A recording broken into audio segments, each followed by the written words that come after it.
Chapter 30. I stepped off my final Greyhound at the Minot Avenue station in Auburn, Maine, at a little past noon on the 26th of November. After more than 80 hours of almost non-stop riding, relieved only by short intervals of sleep, I felt like a figment of my own imagination. It was cold. God was clearing his throat and spitting casual snow from a dirty gray sky. I had bought some jeans and a couple of blue chambray work shirts to replace the kitchen whites, but such clothes weren't nearly enough. I had forgotten the Maine weather during my time in Texas, but my body remembered in a hurry and started to shiver. I made Louis for Men my first stop, where I found a sheepskin-lined coat in my size and took it to the clerk. He put down his copy of the Lewiston Sun to wait on me, and I saw my picture, yes, the one from the DCHS yearbook, on the front page. "Where is George Amberson?" the headline demanded. The clerk rang up the sale and scribbled me a receipt. I tapped my picture. What in the world do you suppose is up with that guy? The clerk looked at me and shrugged. He doesn't want the publicity, and I don't blame him. I love my wife a whole darn bunch, and if she died sudden, I wouldn't want people taking my picture for the papers or putting my weepy mug on TV, would you? No, I said, I guess not. If I were that guy, I wouldn't come up for air until 1970. Let the ruckus die down. How about a nice cap to go with that coat? I got some flannel ones that just came in yesterday. The ear flaps are good and thick. So I bought a cap to go with my new coat. Then I limped the 2 blocks back to the bus station, swinging my suitcase at the end of my good arm. Part of me wanted to go to Lisbon Falls right that minute and make sure the rabbit hole was still there. But if it was, I'd use it. I wouldn't be able to resist. And after 5 years in the land of ago, the rational part of me knew I wasn't ready for the full-on assault of what had become, in my mind, the land of ahead.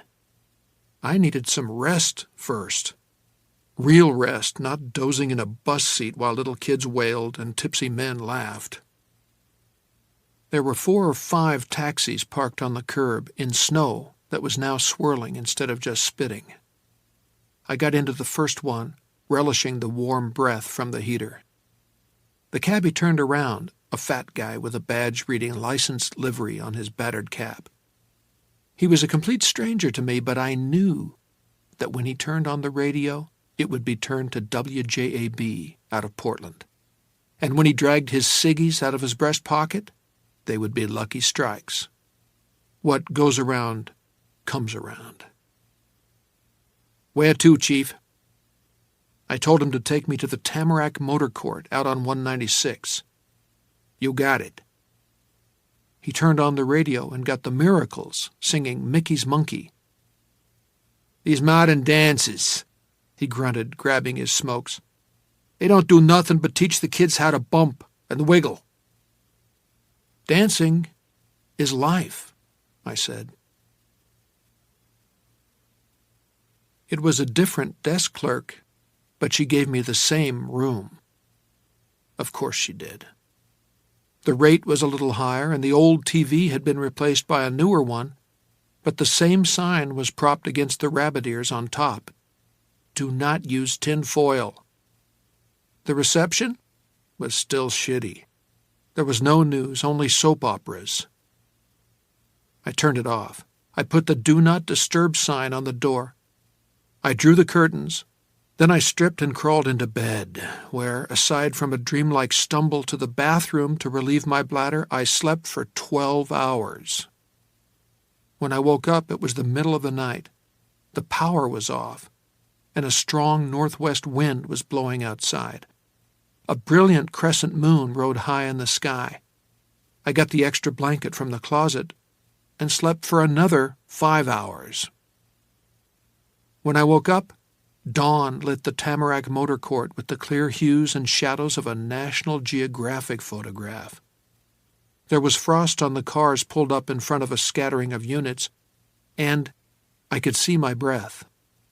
I tried the phone, expecting nothing, but a young man in the office answered promptly, although he sounded as if he were still half asleep. Sure, he said, the phones were fine, and he'd be happy to call me a taxi. Where did I want to go? Lisbon Falls, I told him. Corner of Main Street and the old Lewiston Road. The fruit? He asked. I'd been away so long that for a moment it seemed like a total non sequitur. Then it clicked. That's right, the Kennebec fruit. Going home, I told myself. God, help me. I'm going home. Only that was wrong. 2011 wasn't home, and I would only be staying there a short time.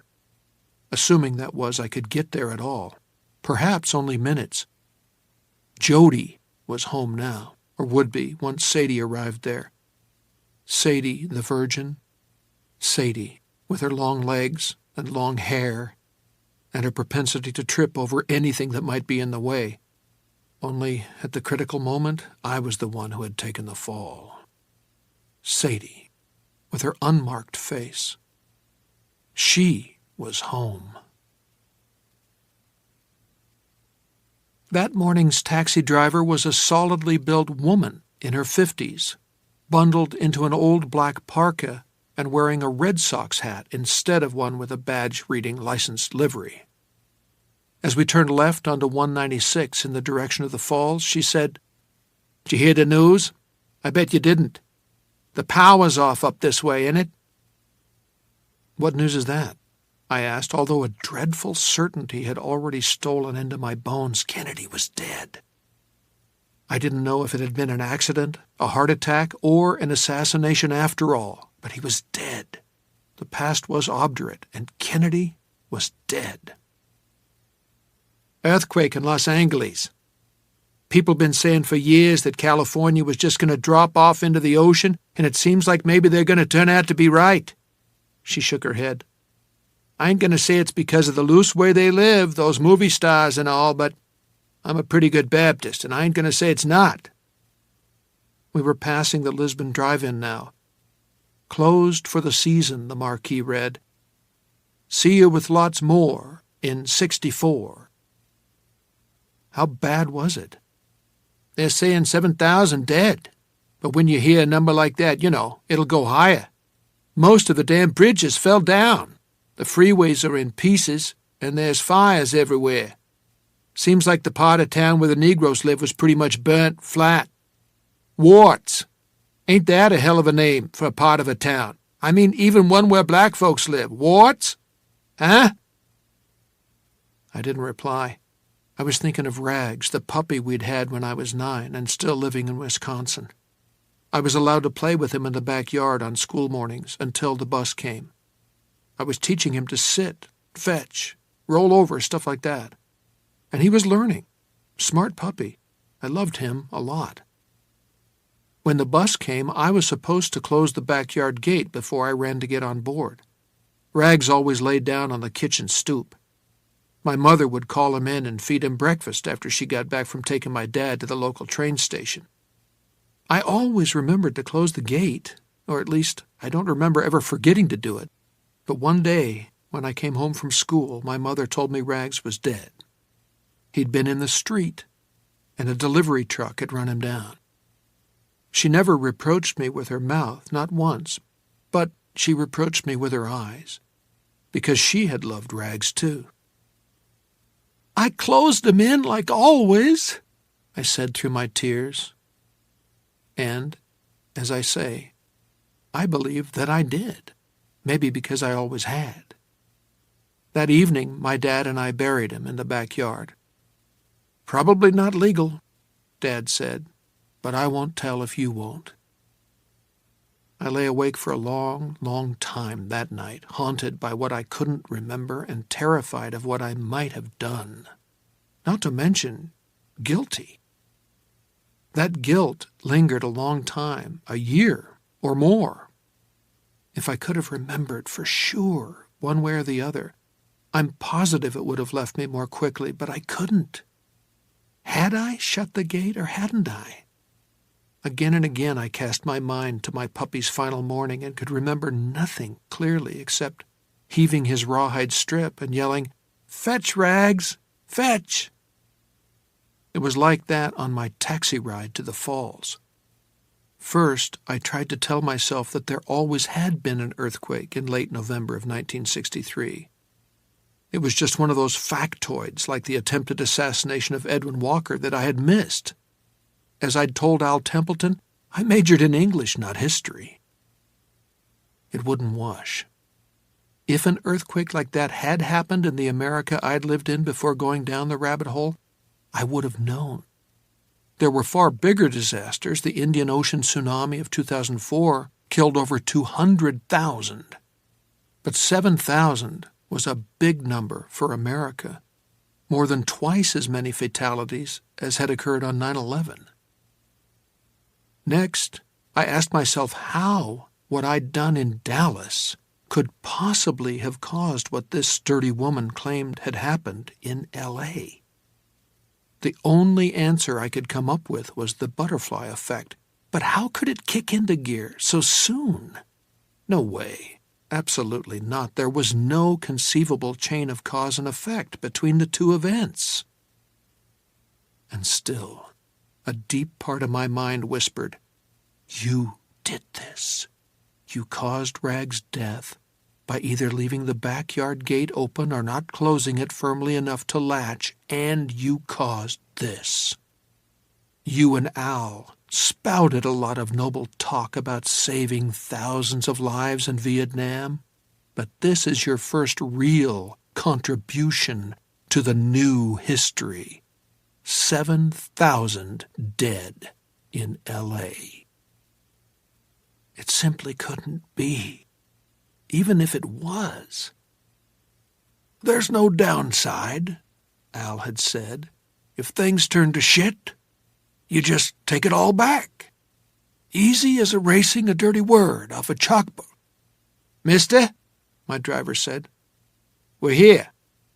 She turned to look at me curiously. "We've been here for almost 3 minutes. Little early for shopping, though. Are you sure this is where you want to be?" I only knew this was where I had to be. I paid what was on the meter, added a generous tip. It was the FBI's money, after all. Wished her a nice day, and got out. Lisbon Falls was as stinky as ever, but at least the power was on. The blinker at the intersection was flashing as it swung in the northwest wind. The Kennebec fruit was dark, the front window still empty of the apples, oranges, and bananas that would be displayed there later on. The sign hanging in the door of the green front read, "Will open at 10 a.m. A few cars moved on Main Street, and a few pedestrians scuttled along with their collars turned up.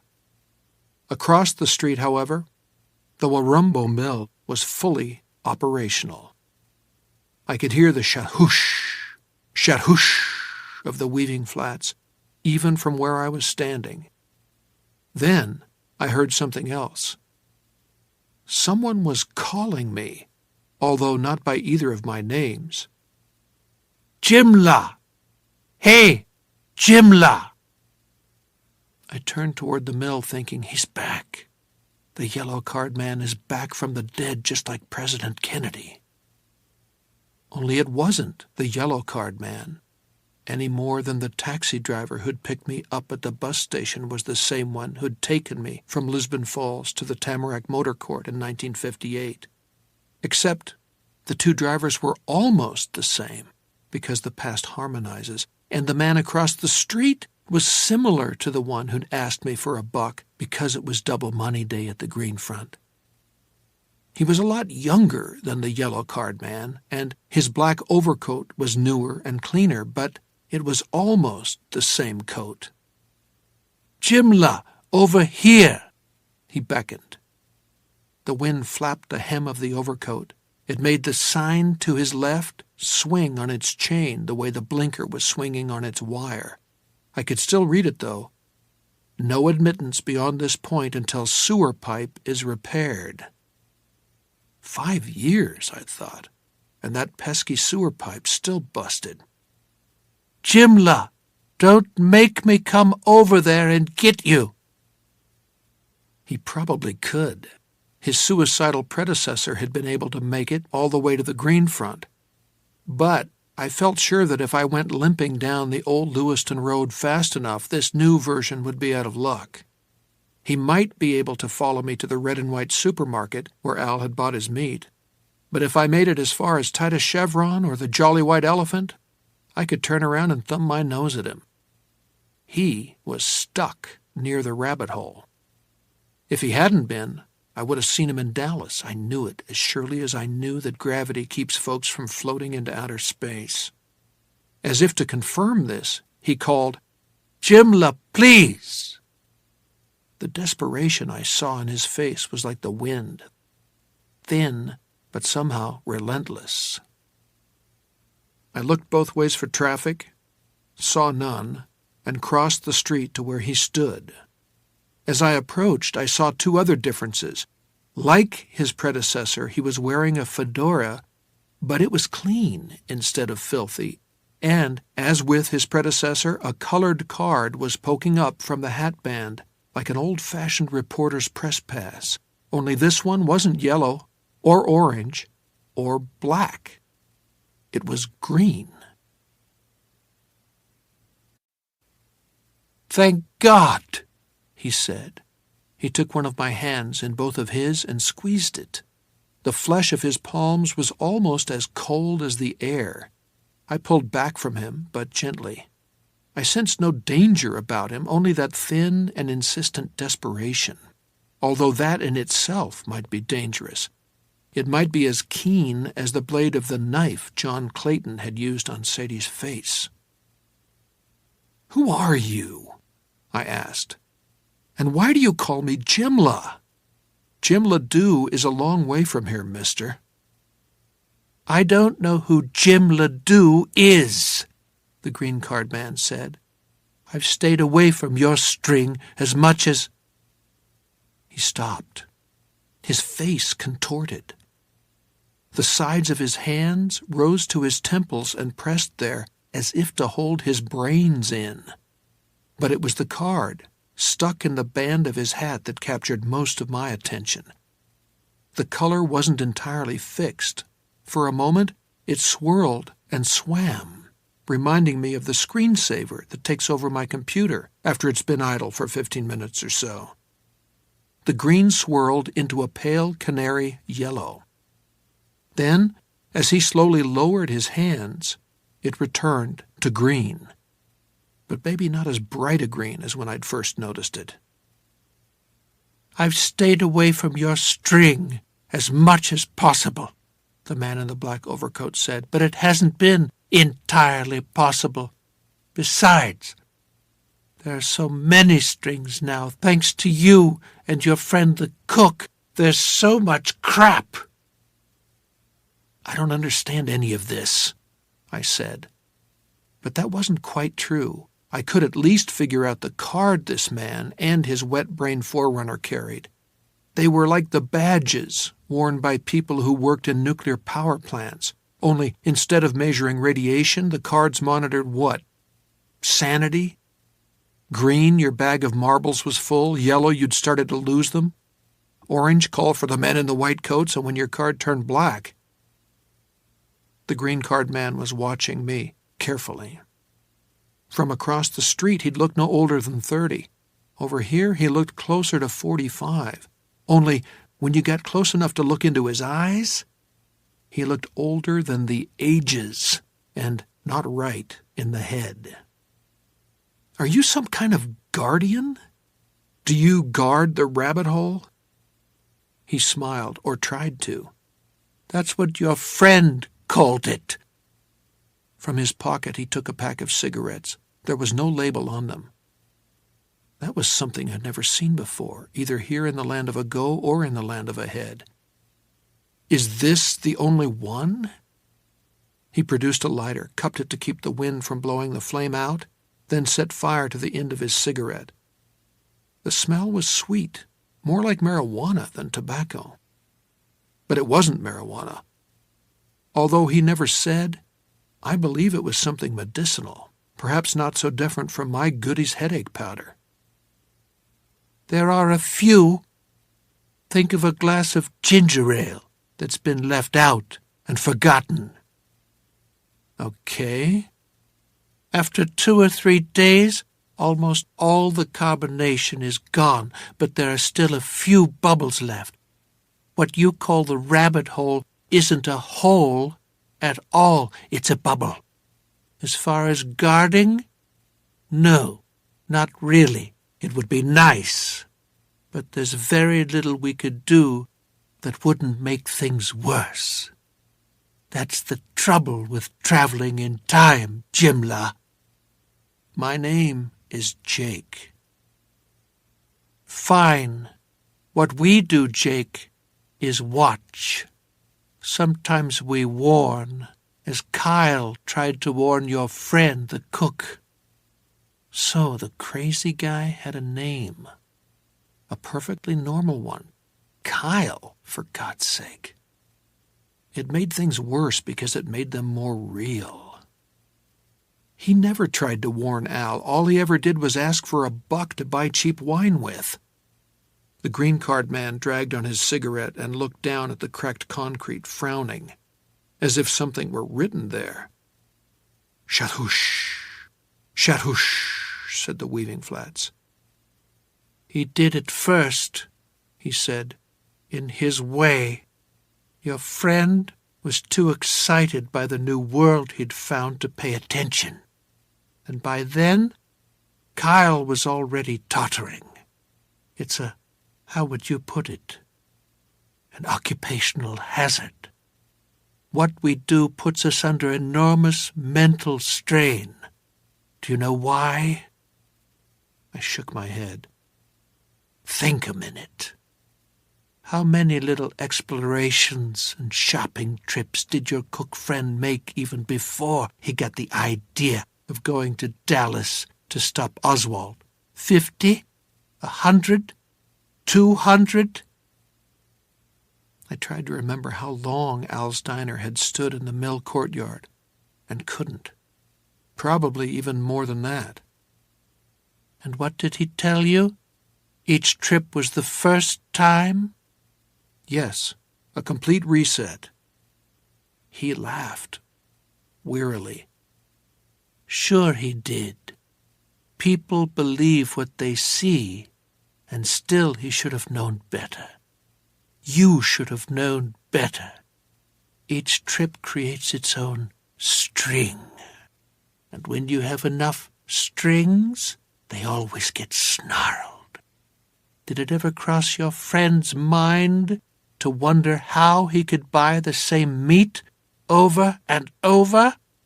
Or why things he brought from 1958 never disappeared when he made the next trip? I asked him about that. He didn't know. So he dismissed it. He started to smile, but it turned into a wince. The green, once more, started to fade out of the card, stuck in his hat. He dragged deep on his sweet-smelling cigarette. The color returned and steadied. Yeah, ignoring the obvious, it's what we all do. Even after his sanity began to totter, Kyle undoubtedly knew that his trips to yonder liquor store were making his condition worse, but he went on regardless. I don't blame him. I'm sure the wine eased his pain, especially toward the end.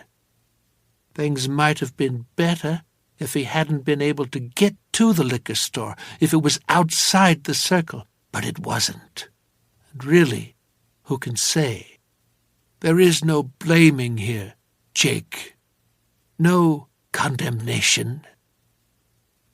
That was good to hear, but only because it meant we could converse about this lunatic subject like halfway rational men.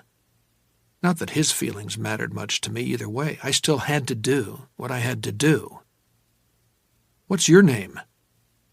Zach Lang, from Seattle, originally. Seattle when? It's a question with no relevance to the current discussion. It hurts you to be here, doesn't it? Yes, my own sanity won't last much longer if I don't get back, and the residual effects will be with me forever. High suicide rate among our kind, Jake, very high. Men, and we are men, not aliens or supernatural beings, if that's what you were thinking, aren't made to hold multiple reality strings in their heads. It's not like using your imagination. It's not like that at all. We have training, of course, but you can still feel it eating into you like acid. So every trip isn't a complete reset? Yes and no. It leaves residue. Every time your cook friend... His name was Al. Yes, I suppose I knew that. But my memory has started to break down. It's like Alzheimer's, only it's not Alzheimer's. It's because the brain can't help trying to reconcile all those thin overlays of reality. The strings create multiple images of the future. Some are clear, most are hazy. That's probably why Kyle thought your name was Jimla. He must have heard it along one of the strings. He didn't hear it, I thought. He saw it on some kind of string-o-vision on a billboard in Texas. Maybe even through my eyes. You don't know how lucky you are, Jake. For you, time travel is simple. Not all that simple, I thought. There were paradoxes, I said, all kinds of them, weren't there? No, that's the wrong word. It's residue. Didn't I just tell you that? He honestly didn't seem sure. It gums up the machine. Eventually, a point will come where the machine simply stops. I thought of how the engine had blown in the Studebaker Sadie and I had stolen. Buying meat over and over again in 1958 wasn't so bad, Zach Lang said. Oh, it was causing trouble down the line, but it was bearable. Then the big changes started. Saving Kennedy was the biggest of all. I tried to speak and couldn't. Are you beginning to understand? Not entirely, but I could see the general outline, and it scared the living hell out of me. The future was on strings, like a puppet. Good God. The earthquake, I did cause it. When I saved Kennedy, what? Ripped the time-space continuum? That should have come out sounding stupid, but it didn't. It sounded very grave. My head began to throb. You need to go back now, Jake. He spoke gently. You need to go back and see exactly what you've done, what all your hard and no doubt well-meaning work has accomplished. I said nothing. I had been worried about going back, but now I was afraid as well. Is there any phrase more ominous than "you need to see exactly what you've done"? I couldn't think of one offhand. Go, have a look. Spend a little time, but only a little. If this isn't put right soon, there's going to be a catastrophe. How big? He spoke calmly. It could destroy everything. The world? The solar system? I had to put my hand on the side of the drying shed to hold myself up. The galaxy? The universe? Bigger than that. He paused, wanting to make sure I understood. The card in his hatband swirled, turned yellow, swirled back toward green. Reality itself. I walked to the chain. The sign reading "No admittance beyond this point until sewer pipe is repaired" squeaked in the wind. I looked back at Zach Lang, that traveler from who knew when. He looked at me without expression, the hem of his black overcoat flapping around his shins. "Lang? The harmonies. I caused them all, didn't I?" He might have nodded. I'm not sure. The past fought change because it was destructive to the future. Change created... I thought of an old ad for Memorex audio tape. It showed a crystal glass being shattered by sound vibrations, by pure harmonics. And with every change I succeeded in making, those harmonies increased. That's the real danger, isn't it? Those fucking harmonies? No answer. Perhaps he had known and forgotten. Perhaps he had never known at all. Easy, I told myself, as I had 5 years before when the first strands of gray had yet to show up in my hair. Just take it easy. I ducked under the chain, my left knee yipping, then stood for a second with the high green side of the drying shed on my left. This time there was no chunk of concrete to mark the spot where the invisible stairs began. How far away from the chain had they been? I couldn't remember. I walked slowly, my shoes gritting on the cracked concrete. "Shat-hoosh, shat-hoosh," said the weaving flats, and then, as I took my 6th step and the 7th, the sound changed to too far, too far. I took another step, then another. Soon I'd reach the end of the drying shed and be in the courtyard beyond it. It was gone. The bubble had burst. I took one more step, and although there was no stair riser, for just a moment I saw my shoe as a double exposure. It was on the concrete, but it was also on dirty, green linoleum. I took another step, and I was a double exposure. Most of my body was standing beside the Warumbo Mill drying shed in late November of 1963, but part of me was somewhere else. And it wasn't the pantry of Al's Diner. What if I came out not in Maine, not even on Earth, but in some strange other dimension, some place with a crazy red sky and air that would poison my lungs and stop my heart? I looked back again. Lang stood there with his coat whipping in the wind. There was still no expression on his face. "You're on your own," that empty face seemed to say. "I can't make you do anything." It was true, but unless I went through the rabbit hole into the land of ahead, I wouldn't be able to come back to the land of ago, and Sadie would stay dead forever. I closed my eyes and managed one more step. Suddenly I could smell faint ammonia and some other, more unpleasant odor. After you'd crossed the country at the rear of a lot of Greyhound buses, that second smell was unmistakable. It was the unlovely aroma of a toilet cubicle that needed a lot more than a Glade air freshener on the wall to sweeten it up. Eyes closed, I took one more step and heard that weird popping sound inside my head. I opened my eyes and I was in a small, filthy bathroom. There was no toilet. It had been removed, leaving nothing but the dirty shadow of its footing. An ancient urine cake, faded from its bright blue operating color to a listless gray, lay in the corner. Ants marched back and forth over it. The corner I'd come out in was blocked off by cartons filled with empty bottles and cans. It reminded me of Lee's shooter's nest. I pushed a couple of the boxes aside and eased my way into the little room. I started for the door, then restacked the cartons.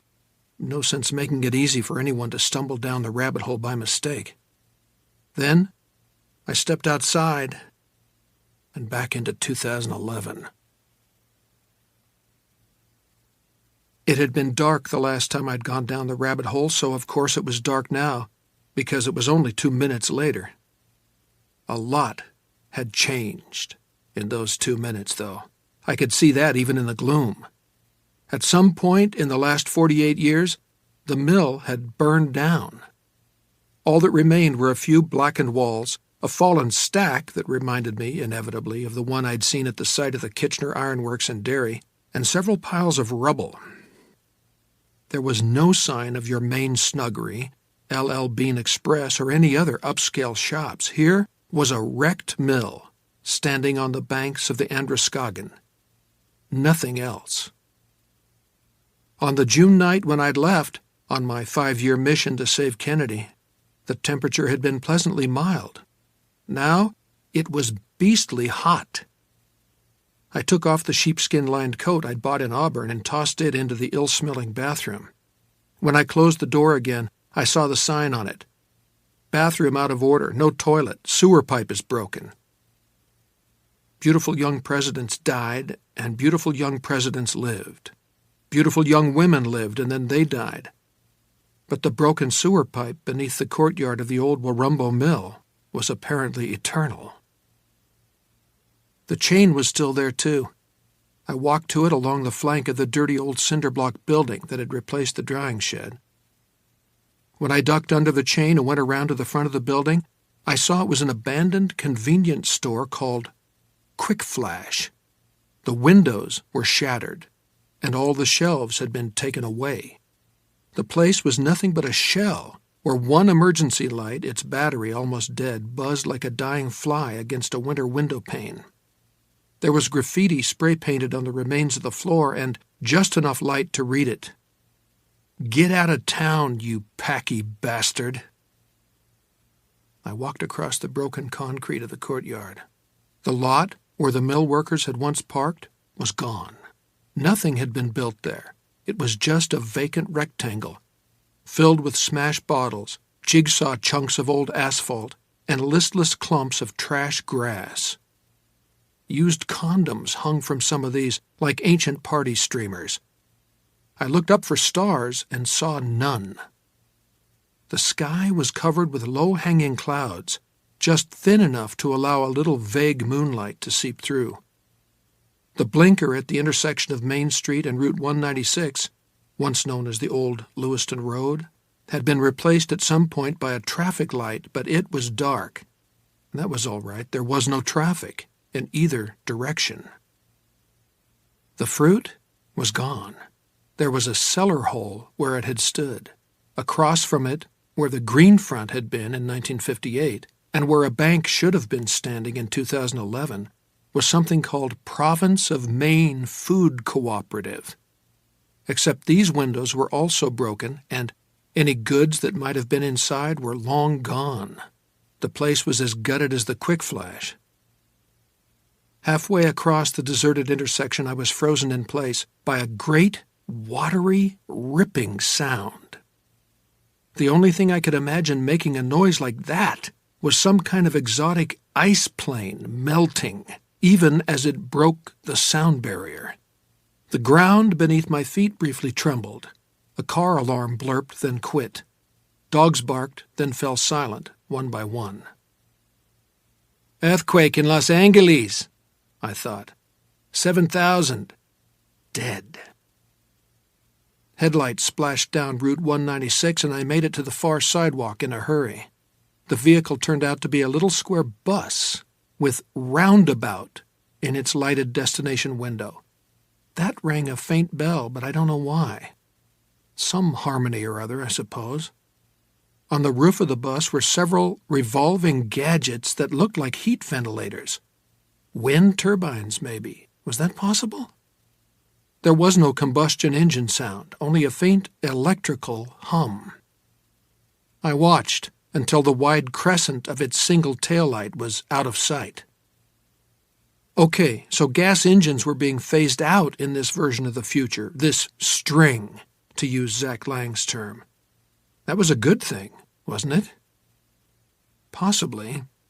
But the air had a heavy, somehow dead feel as I pulled it into my lungs. And there was a kind of olfactory afterscent that reminded me of how my Lionel train transformer smelled when, as a kid, I pushed it too hard.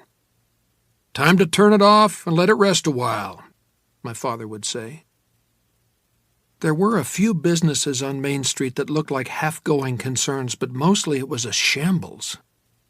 The sidewalk was cracked and littered with rubbish. I saw half a dozen parked cars, and every one was either a gas-electric hybrid or equipped with the roof spinner devices. One of them was a Honda Zephyr, one was a Takuro Spirit, another a Ford Breeze. They looked old, and a couple had been vandalized. All had pink stickers on the windshields, the black letters big enough to read even in the gloom. Province of Maine, A sticker. Always produce ration book. A gang of kids was idling up the other side of the street, laughing and talking. "Hey," I called across to them, "is the library still open?" They looked over. I saw the firefly wink of cigarettes, except the smell that drifted across to me was almost surely pot. "Fuck off, man," one of them shouted back. Another turned, dropped his pants, and mooned me. "You find any books up there? They're all yours." There was general laughter, and they walked on, talking in lower voices and looking back. I didn't mind being mooned. It wasn't the first time, but I didn't like those looks, and I liked the low voices even less. There might be something conspiratorial there. Jake Epping didn't exactly believe that, but George Amberson did. George had been through a lot, and it was George who bent down, grabbed 2 fist-sized chunks of concrete, and stuffed them into his front pockets just for good luck. Jake thought he was being silly, but didn't object. A block further up, the business district, such as it was, came to an abrupt end. I saw an elderly woman hurrying along and glancing nervously at the boys, who were now a little farther up on the other side of Main. She was wearing a kerchief and what looked like a respirator, the kind of thing people with COPD or advanced emphysema use. "Ma'am, do you know if the library—" "Leave me alone!" Her eyes were large and scared. The moon shone briefly through a rift in the clouds, and I saw that her face was covered with sores. The one below her right eye appeared to have eaten right down to the bone. "I have a paper that says I can be out. It's got a council stamp, so leave me alone. I'm going to see my sister. Those boys are bad enough, and soon they'll start their wilding. If you touch me, I'll buzz my beezer, and a constable'll come." I somehow doubted that. "Ma'am, I just want to know if the library is still—" "It's been closed for years, and all the books are gone. They have hate meetings there now. Leave me alone, I say, or I'll buzz for a constable." She scuttled away, looking back over her shoulder every few seconds to make sure I wasn't coming after her. I let her put enough distance between us to make her feel comfy, then continued up Main Street. My knee was recovering a bit from my stair-climbing exertions in the book depository, but I was still limping, and would be for some time to come. Lights burned behind drawn curtains in a few houses, but I was pretty sure it wasn't produced by Central Main Power. Those were Coleman lanterns, and in some cases kerosene lamps. Most of the houses were dark. Some were charred wrecks. There was a Nazi swastika on one of the wrecks and the words "Jew Rat" spray-painted on another. "Those boys are bad enough, and soon they'll start their wilding." And had she really said hate meetings? In front of one of the houses that looked in good shape, it was a mansion compared to most of them, I saw a long hitching rail, like in a Western movie, and actual horses had been tied up there. When the sky lightened in another of those diffuse spasms, I could see horse pucky pats, some of them fresh. The driveway was gated. The moon had gone in again, so I couldn't read the sign on the iron slats, but I didn't need to read it to know it said, "Keep out." Now, from up ahead, I heard someone enunciate a single word. "Cunt!" It didn't sound young like one of the wild boys, and it was coming from my side of the street rather than theirs. The guy sounded pissed off. He also sounded like he might be talking to himself. I walked toward his voice. "Motherfucker!" the voice cried, exasperated. "Shit-ass!" He was maybe a block up. Before I got there, I heard a loud metallic bonk, and the male voice cried, "Get on with you, goddamn little wet-nosed sons of bitches! Get on with you, before I pull my pistol!" Mocking laughter greeted this. It was the pot-smoking wild boys, and the voice that replied certainly belonged to the one who had mooned me. "Only pistol you got is the one in your pants, and I bet it's got a mighty limp barrel." More laughter. It was followed by a high metallic spang sound. "You fucks! You broke one of my spokes!" When the man yelled at them again, his voice was tinged with reluctant fear. "No! No! Stay on your own goddamn side!"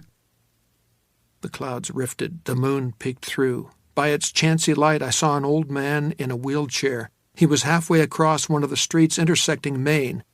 Goddard, if the name hadn't changed. One of his wheels had gotten stuck in a pothole, causing the chair to cant drunkenly to the left. The boys were crossing toward him. The kid who had told me to fuck off was holding a slingshot with a good-sized rock in it. That explained the bonk and the spang. "Got any old bucks, Grampy? For that matter, you got any new bucks? A canned goods?" "No. If you don't have the goddamn decency to push me out of the hole I'm in, at least go away and leave me alone." But they were wilding, and they weren't going to do that. They were going to rob him of whatever small shit he might happen to have, maybe beat him up, tip him over for sure. Jake and George came together, and both of them saw red. The attention of the wild boys was fixed on the wheelchair geezer, and they didn't see me cutting toward them on a diagonal, just as I'd cut across the 6th floor of the school book depository. My left arm still wasn't much good, but my right was fine, toned up by 3 months of physical therapy, first in Parkland and then at Eden Fallows. And I still had some of the accuracy that had made me a varsity third baseman in high school. I pegged the first chunk of concrete from 30 feet away and caught Moon Man in the center of the chest. He screamed with pain and surprise. All the boys, there were 5 of them, turned toward me. When they did, I saw that their faces were as disfigured as the frightened woman's had been. The one with the slingshot, young Master Fuck-Off, was the worst. There was nothing but a hole where his nose should have been. I transferred my second chunk of concrete from my left hand to my right and threw it at the tallest of the boys, who was wearing a huge pair of loose pants with the waistband drawn up, nearly to his sternum. He raised a blocking arm. The concrete struck it, knocking the joint he was holding into the street. He took one look at my face, then wheeled and ran. Moon Man followed him. That left 3. "Walk it to 'em, son," the old man in the wheelchair shrilled. "They got it coming, by Christ!" I was sure they did, but they had me outnumbered, and my ammo was gone. When you're dealing with teenagers, the only possible way to win in such a situation is to show no fear. Only genuine, adult outrage. You just keep coming. And that was what I did. I seized young Master Fuck-Off by the front of his ragged T-shirt with my right hand and snatched the slingshot away from him with the left. He stared at me wide-eyed and put up no resistance. "You chicken shit," I said, getting my face right up into his, and never mind the nose that wasn't. He smelled sweaty and pot-smoky and deeply dirty. How chicken shit do you have to be to go after an old man in a wheelchair? "Who are you?" "Charlie fucking Chaplin. I went to France just to see the ladies dance. Now get out of here." "Give me back my—" I knew what he wanted and bonked the center of his forehead with it. It started one of his sores trickling and must have hurt like hell because his eyes filled with tears. This disgusted me and filled me with pity, but I tried to show neither. "You get nothing, chicken shit, except a chance to get out of here before I rip your worthless balls off your no-doubt diseased scrote and stuff them into the hole where your nose used to be. One chance. Take it." I drew in breath, then screamed it out at his face in a spray of noise and spit. "Run!" I watched them go, feeling shame and exultation in roughly equal parts. The old Jake had been great at quelling rowdy study halls on Friday afternoons before vacations, but that was about as far as his skills went. The new Jake, however, was part George, and George had been through a lot. From behind me came a heavy bout of coughing. It made me think of Al Templeton. When it stopped, the old man said, "Fella, I would have pissed 5 years' worth of kidney rocks just to see those vile dinks take to their heels like that. I don't know who you are, but I got a little denthitage left in my pantry. The real stuff, and if you push me out of this goddamn hole in the road and roll me home, I'll share it with you." The moon had gone in again, but as it came back out through the ragged clouds, I saw his face. He was wearing a long white beard and had a cannula stuffed up his nose. But even after 5 years, I had no trouble at all recognizing the man who had gotten me into this mess. "Hello, Harry," I said.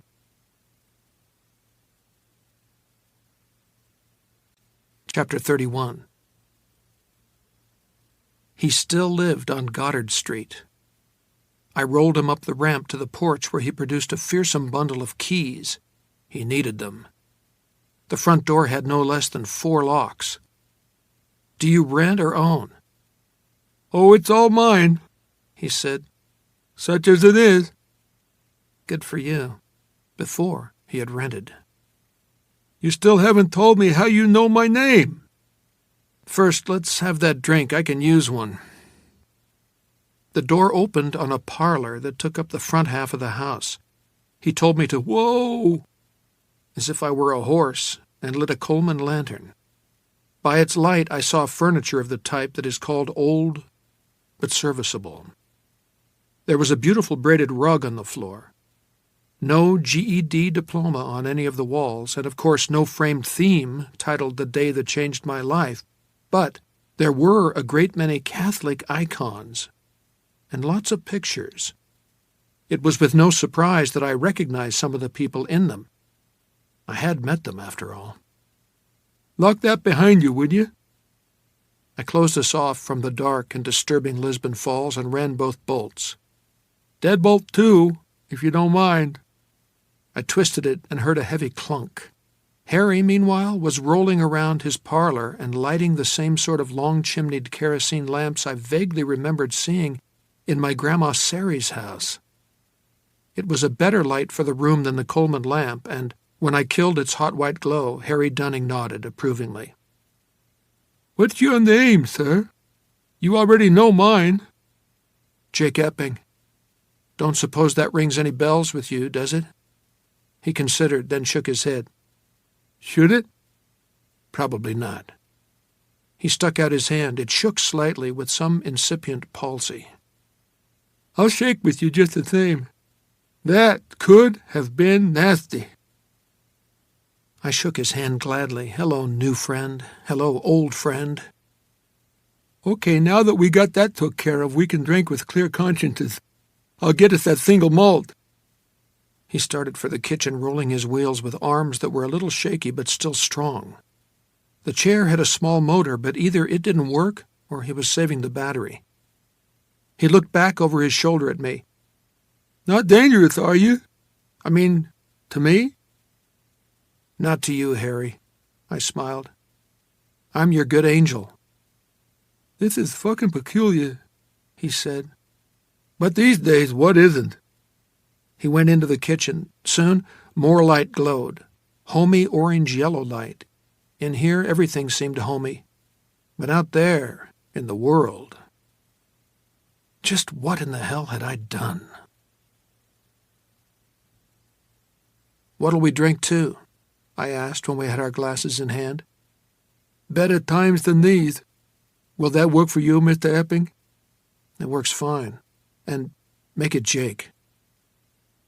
We clinked, drank. I couldn't remember the last time I'd had anything stronger than Lone Star beer. The whiskey was like hot honey. "No electricity?" I asked, looking around at the lamps. He had turned them all low, presumably to save on oil. He made a sour face. "Not from around here, are you?" A question I'd heard before from Frank Ansietti at the Fruit on my very first trip into the past. Then I'd told a lie. I didn't want to do that now. "I don't quite know how to answer that, Harry." He shrugged it off. "We're supposed to get juice 3 days a week, and this is supposed to be one of the days, but it cut off around 6 p.m. I believe in Providence Electric like I believe in Santa Claus." As I considered this, I remembered the stickers on the cars. "How long has Maine been a part of Canada?" He gave me a "how crazy are you" look, but I could see he was enjoying this. The strangeness of it, and also the there-ness of it. I wondered when he'd last had a real conversation with someone. "Since 2005. Did someone bump you on the head or something?" As a matter of fact, yes.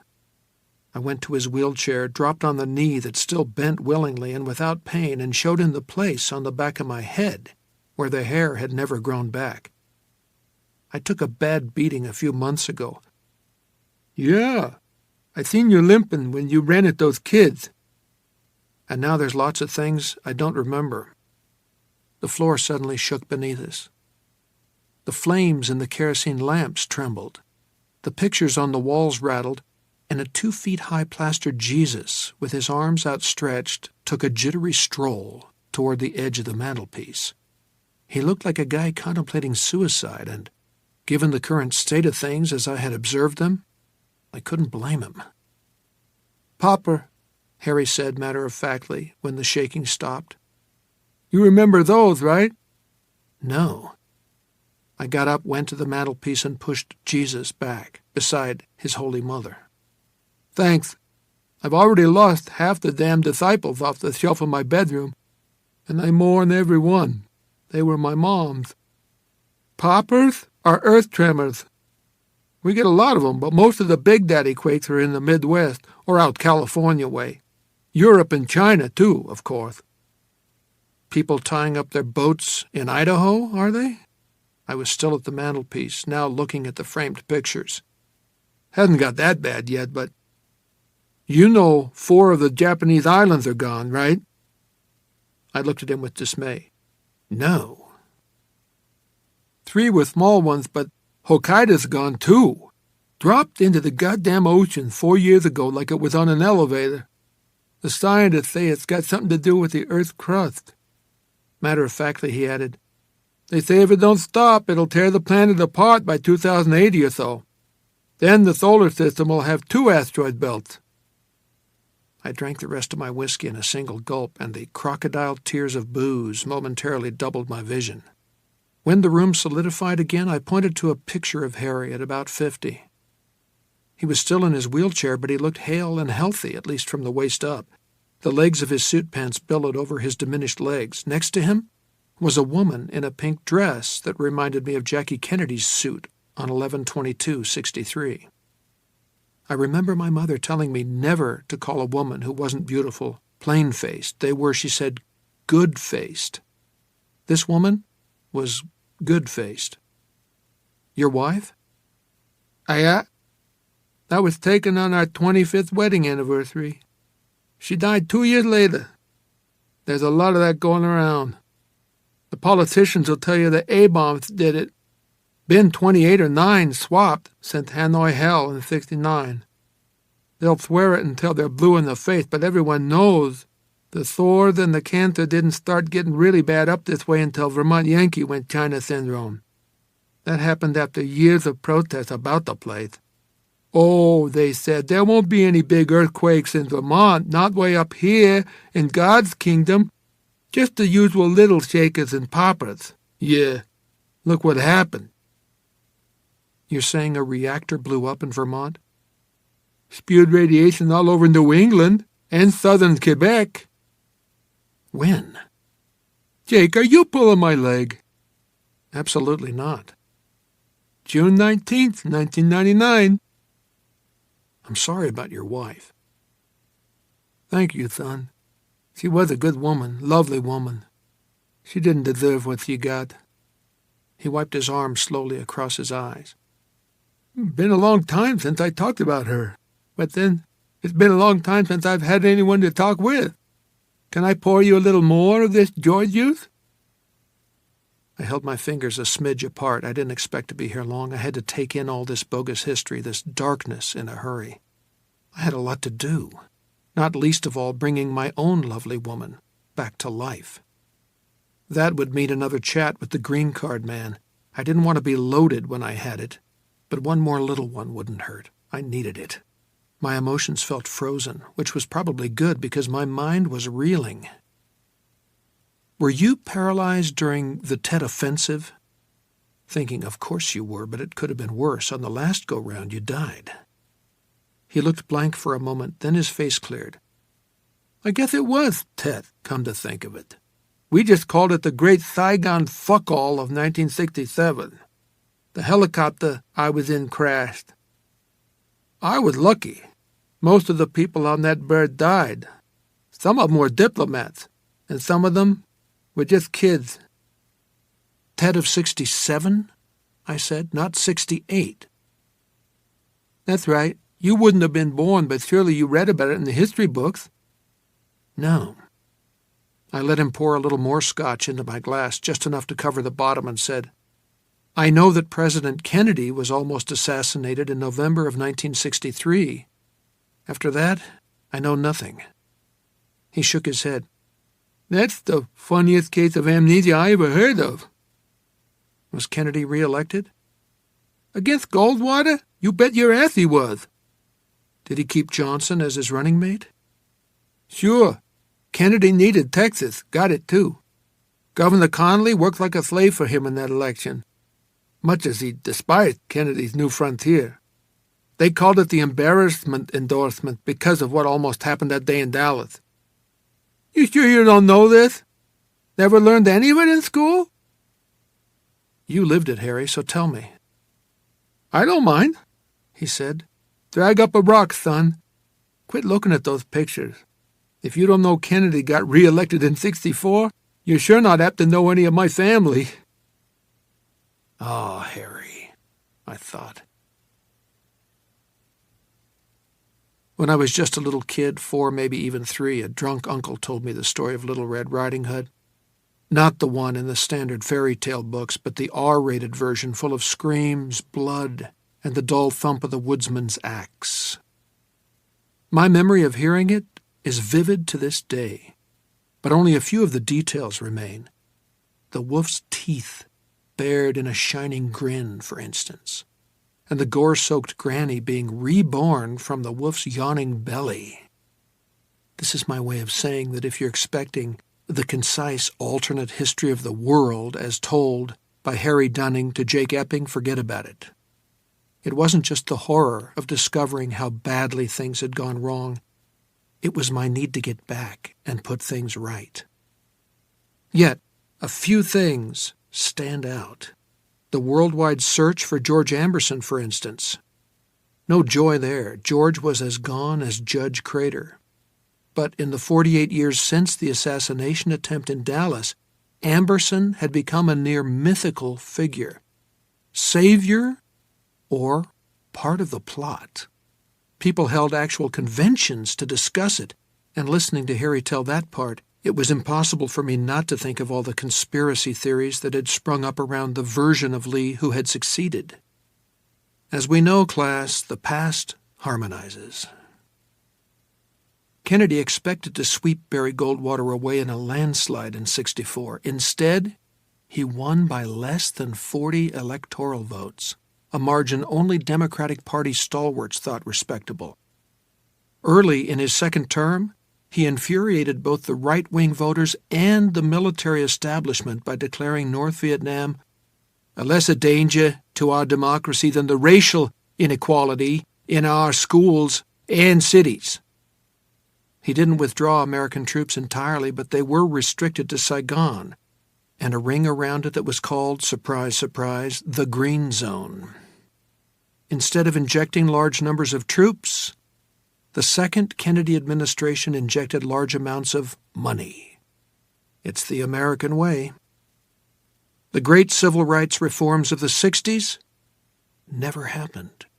Kennedy was no LBJ, and as vice president, Johnson was uniquely powerless to help him. The Republicans and Dixiecrats filibustered for 110 days. One actually died on the floor and became a right-wing hero. When Kennedy finally gave up, he made an off-the-cuff remark that would haunt him until he died in 1983. "White America has filled its house with kindling. Now it will burn." The race riots came next. While Kennedy was preoccupied with them, the North Vietnamese armies overran Saigon, and the man who'd gotten me into this was paralyzed in a helicopter crash on the deck of a U.S. aircraft carrier. Public opinion began to swing heavily against JFK. A month after the fall of Saigon, Martin Luther King was assassinated in Chicago.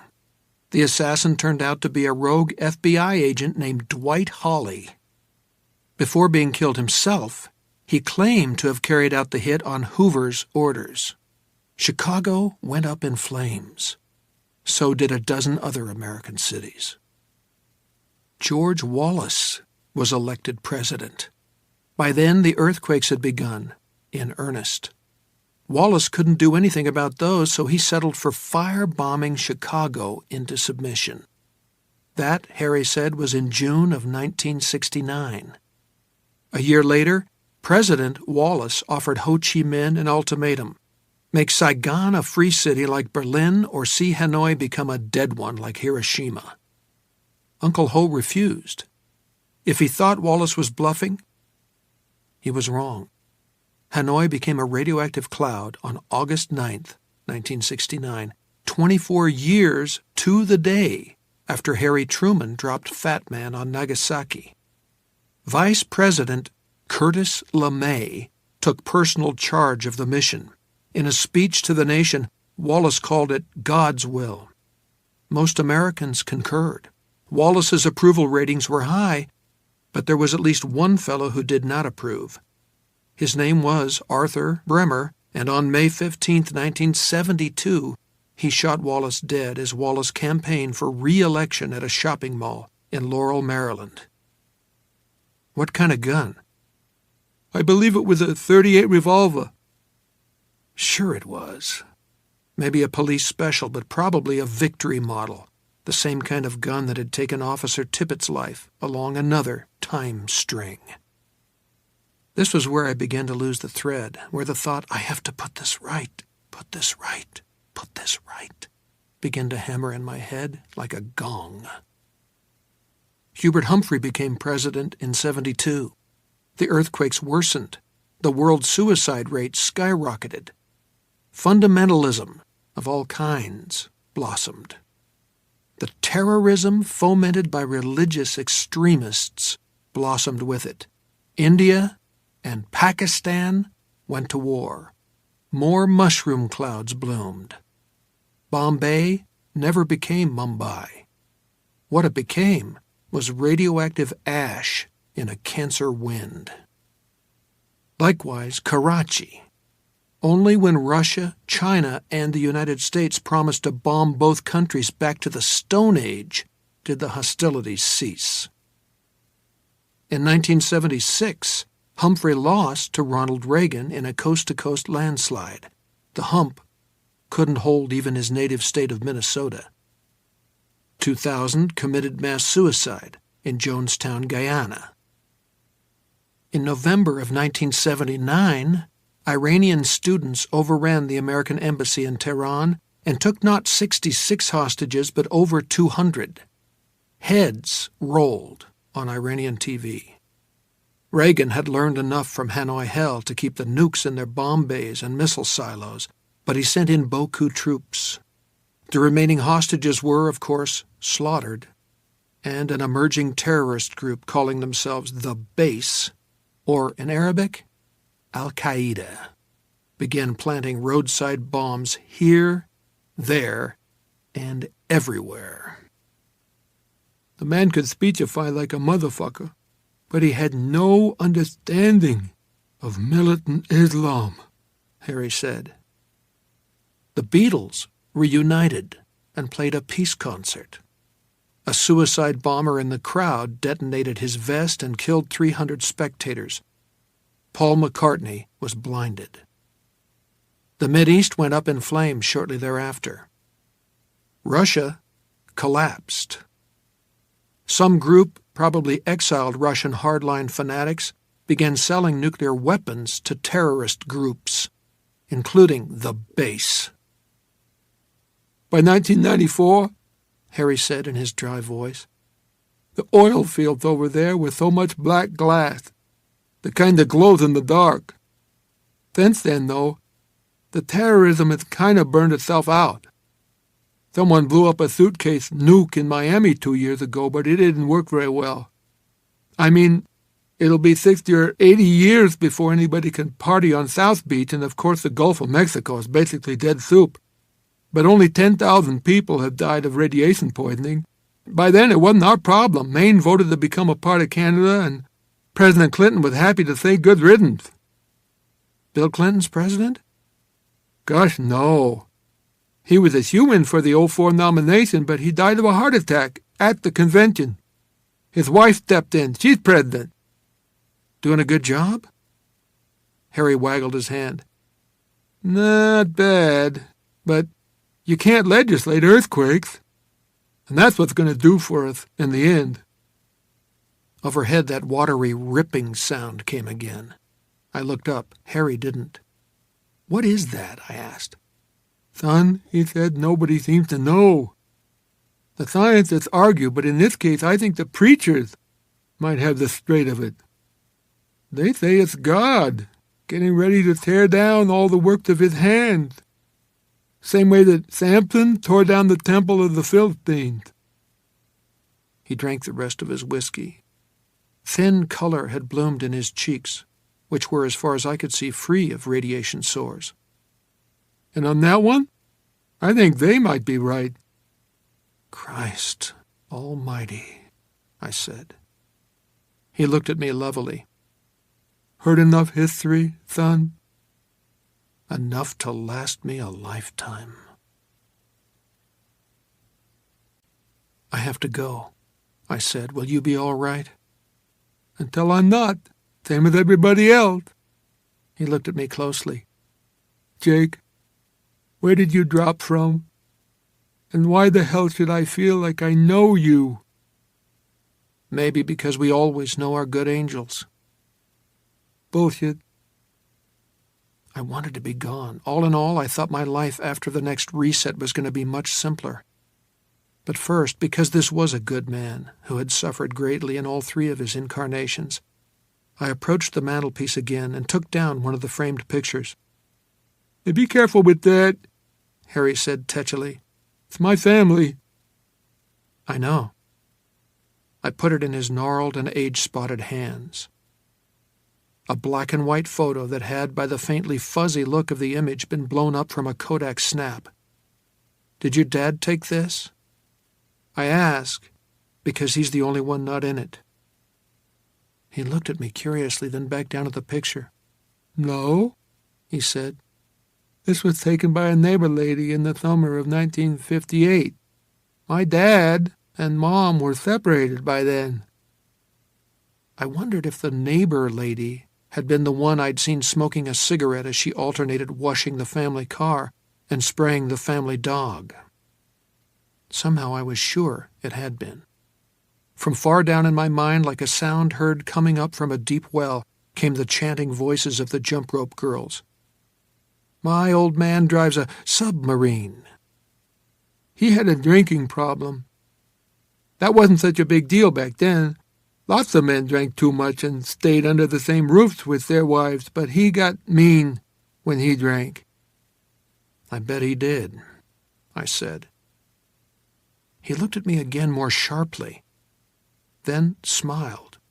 Most of his teeth were gone, but the smile was still pleasant enough.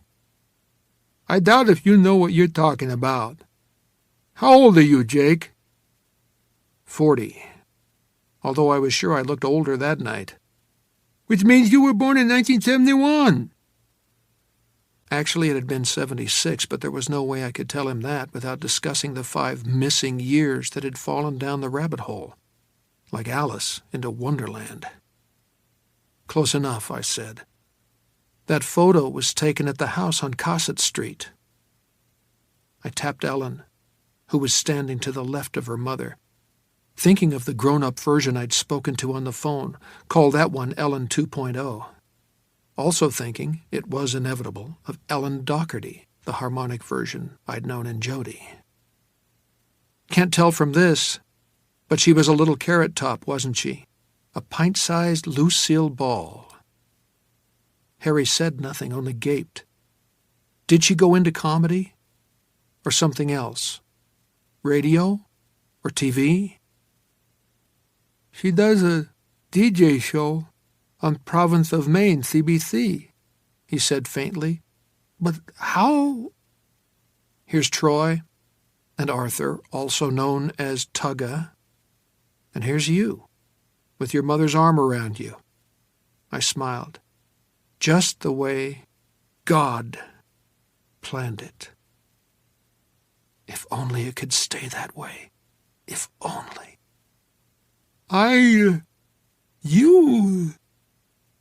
Your father was murdered, wasn't he? Yeah. The cannula had come askew in his nose, and he pushed it straight, his hand moving slowly like the hand of a man who is dreaming with his eyes open. He was shot to death in Longview Cemetery while he was putting flowers on his parents' grave. Only a few months after this picture was taken, the police arrested a man named Bill Turkett for it. Ow, I hadn't seen that one coming. But he had a solid alibi, and eventually they had to let him go. The killer was never caught. He took one of my hands. Mr. Son, Jake, this is crazy, but were you the one who killed my father? Don't be silly. I took the picture and hung it back on the wall. I wasn't born until 1971, remember? I walked slowly down Main Street back to the ruined mill and the abandoned Quick Flash convenience store that stood in front of it. I walked with my head down, not looking for No-Nos and Moon Man and the rest of that happy band. I thought if they were still anywhere in the vicinity, they'd give me a wide berth. They thought I was crazy. Probably I was. We're all mad here, was what the Cheshire Cat told Alice. Then he disappeared, except for the grin, that is. As I recall, the grin stayed a while. I understood more now. Not everything. I doubt if even the card men understood everything, and after they've spent a while on duty, they understand almost nothing, but that still didn't help me with the decision I had to make. As I ducked under the chain, something exploded far in the distance. It didn't make me jump. I imagined there were a lot of explosions now. When people begin to lose hope, there's bound to be explosions. I entered the bathroom at the back of the convenience store and almost tripped over my sheepskin jacket. I kicked it aside, I wouldn't be needing it where I was going, and walked slowly over to the piled boxes that looked so much like Lee's sniper's nest. Goddamn harmonies. I moved enough of them so I could get into the corner, then carefully restacked them behind me. I moved forward step by small step, once again thinking of how a man or woman feels for the top of a staircase in utter darkness. But there was no step this time, only that queer doubling. I moved forward, watched my lower body shimmer, then closed my eyes. Another step, and another. Now I felt warmth on my legs. 2 more steps, and sunlight turned the black behind my eyelids to red. I took 1 more step and heard the pop inside my head. When that cleared, I heard the shahoosh, shahoosh of the weaving flats. I opened my eyes. The stink of the dirty abandoned restroom had been replaced by the stink of a textile mill operating full bore. in a year when the Environmental Protection Agency did not exist. There was cracked cement under my feet instead of peeling linoleum. To my left were the big metal bins filled with fabric remnants and covered with burlap. To my right was the drying shed. It was 11:58 on the morning of September 9th, 1958. Harry Dunning was once more a little boy. Carolyn Poulin was in period 5 at LHS, perhaps listening to the teacher, perhaps daydreaming about some boy, or how she would go hunting with her father in a couple of months. Sadie Dunhill, not yet married to Mr. Have-Broom-Will-Travel, was living in Georgia. Lee Harvey Oswald was in the South China Sea with his Marine unit, and John F. Kennedy was the junior senator from Massachusetts, dreaming presidential dreams. I was back. I walked to the chain and ducked under it. On the other side, I stood perfectly still for a moment, rehearsing what I was going to do. Then I walked to the end of the drying shed. Around the corner, leaning against it, was the green card man. Only Zach Lang's card was no longer green. It had turned a muddy ochre shade, halfway between green and yellow. His out-of-season overcoat was dusty, and his formerly snappy fedora had a battered, somehow defeated look. His cheeks, previously clean-shaven, were now stubbled, and some of that stubble was white. His eyes were bloodshot. He wasn't on the booze yet, at least I couldn't smell any, but I thought he might be, soon. The green front was, after all, within his small circle of operation, and holding all those time strings in your head has to hurt. Multiple pasts were bad enough, but when you added multiple futures, anyone would turn to drink, if drink were available. I had spent an hour in 2011, maybe a little more. How long had it been for him? I didn't know. I didn't want to know. "Thank God," he said, just as he had before. But when he once more reached to take my hand in both of his, I drew back. His nails were now long and black with dirt. The fingers shook. They were the hands and the coat and the hat and the card in the brim of the hat of a wino in waiting. "You know what you have to do," he said. "I know what you want me to do." "Want has nothing to do with it. You have to go back one last time. If all is well, you'll come out in the diner. Soon it will be taken away, and when that happens, the bubble that has caused all this madness will burst. It's a miracle that it stayed as long as it has. You have to close the circle." He reached for me again. This time I did more than draw back. I turned and ran for the parking lot. He sprinted after me. Because of my bad knee, it was closer than it would have been otherwise. I could hear him right behind me as I passed the Plymouth Fury. That was the double of the car I'd seen and dismissed one night in the courtyard of the Candlewood Bungalows. Then I was at the intersection of Main and the old Lewiston Road. On the other side, the eternal rockabilly rebel stood with one boot cocked against the siding of the Fruit. I ran across the train tracks, afraid that my bad leg would betray me on the cinders, but Lang was the one who stumbled and fell. I heard him cry out a desperate, lonely caw, and felt an instant of pity for him. Hard duty the man had, but I didn't let pity slow me down. The imperatives of love are cruel.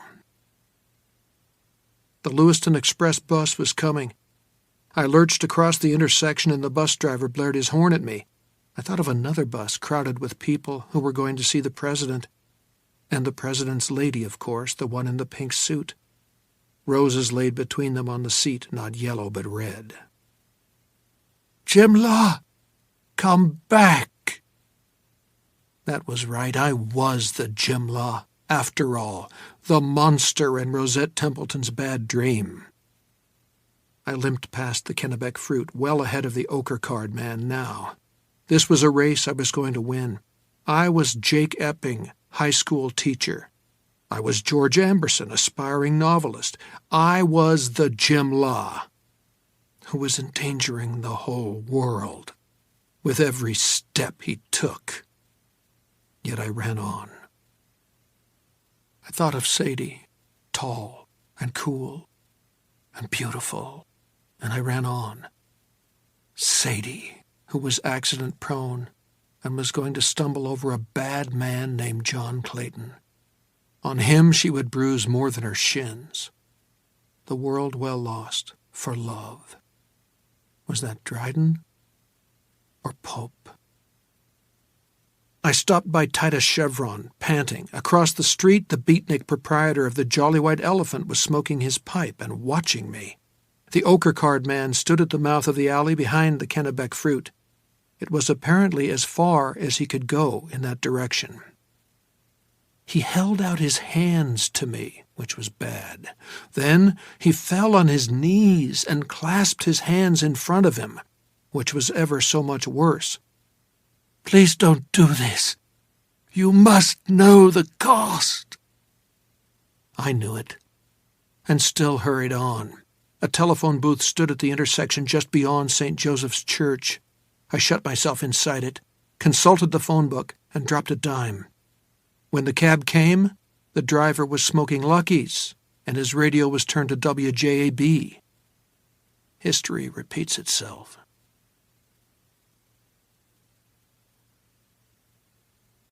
Final notes. 9/30/58. I holed up in Unit 7 at the Tamarack Motor Court. I paid with money from an ostrich wallet that was given to me by an old buddy. Money, like meat, bought at the red and white supermarket, and shirts bought at Mason's Menswear, stays. If every trip really is a complete reset, those things shouldn't.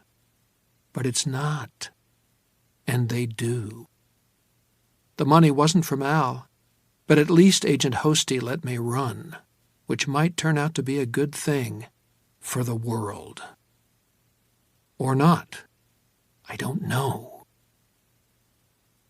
Tomorrow will be the 1st of October. In Derry, the Dunning kids are looking forward to Halloween and already planning their costumes. Ellen, that little red-haired cut-up cutie, plans to go as Princess Summer, Fall, Winter, Spring. She'll never get the chance. If I went to Derry today, I could kill Frank Dunning and save her Halloween, but I won't. And I won't go to Durham to save Carolyn Poulin from Andy Cullum's errant shot. The question is, will I go to Jody? I can't save Kennedy. That is out of the question. But can the future history of the world be so fragile that it will not allow two high school teachers to meet and fall in love, to marry, to dance to Beatles tunes like I Want to Hold Your Hand and live unremarkable lives? I don't know. I don't know. She might not want to have anything to do with me. We're no longer going to be 35 and 28. This time, I'd be 42 or 3. I look even older. But I believe in love, you know? Love is a uniquely portable magic. I don't think it's in the stars, but I do believe that blood calls to blood and mind calls to mind and heart to heart. Sadie dancing the Madison, color high in her cheeks, laughing. Sadie telling me to lick her mouth again. Sadie asking if I'd like to come in and have pound cake. One man and one woman. Is that too much to ask? I don't know. I don't know. What have I done here, you ask, now that I've laid my good angel wings aside? I have written. I have a fountain pen, one given to me by Mike and Bobby Jill. You remember them. And I walked up the road to a market where I bought 10 refills. The ink is black, which suits my mood. I also bought 24 thick legal pads, and I have filled all but the last one. Near the market is a Western auto store where I bought a spade and a steel footlocker, the kind with a combination. The total cost of my purchases was $17.19. Are these items enough to turn the world dark and filthy? What will happen to the clerk whose ordained course has been changed just by our brief transaction from what it would have been otherwise? I don't know, but I do know this. I once gave a high school football player the chance to shine as an actor, and his girlfriend was disfigured.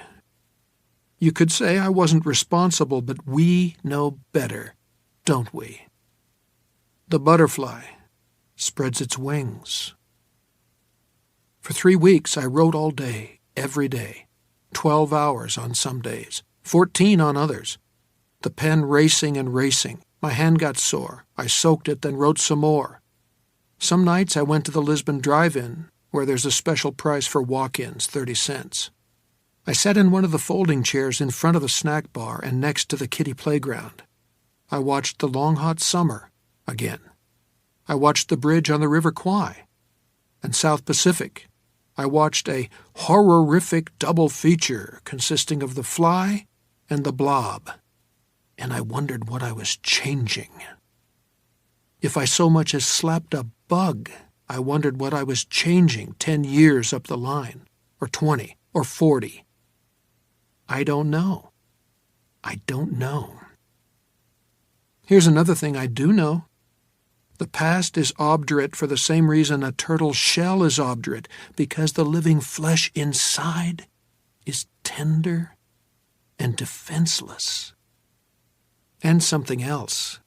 The multiple choices and possibilities of daily life are the music we dance to.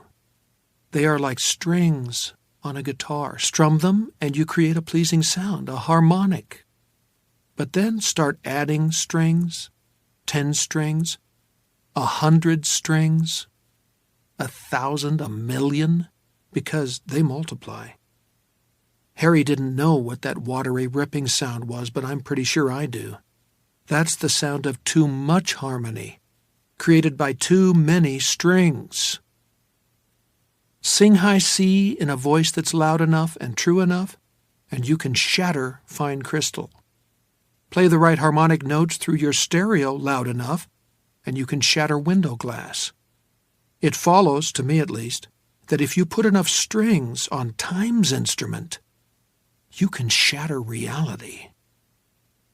But the reset is almost complete each time.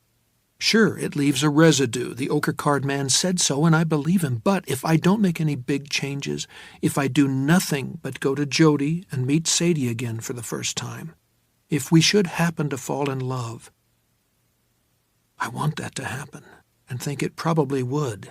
Blood calls to blood, heart calls to heart. She'll want children, so for that matter will I. I tell myself one child, more or less, won't make any difference either, or not much difference. Or 2, even 3. It is, after all, the era of big families. We'll live quietly. We won't make waves.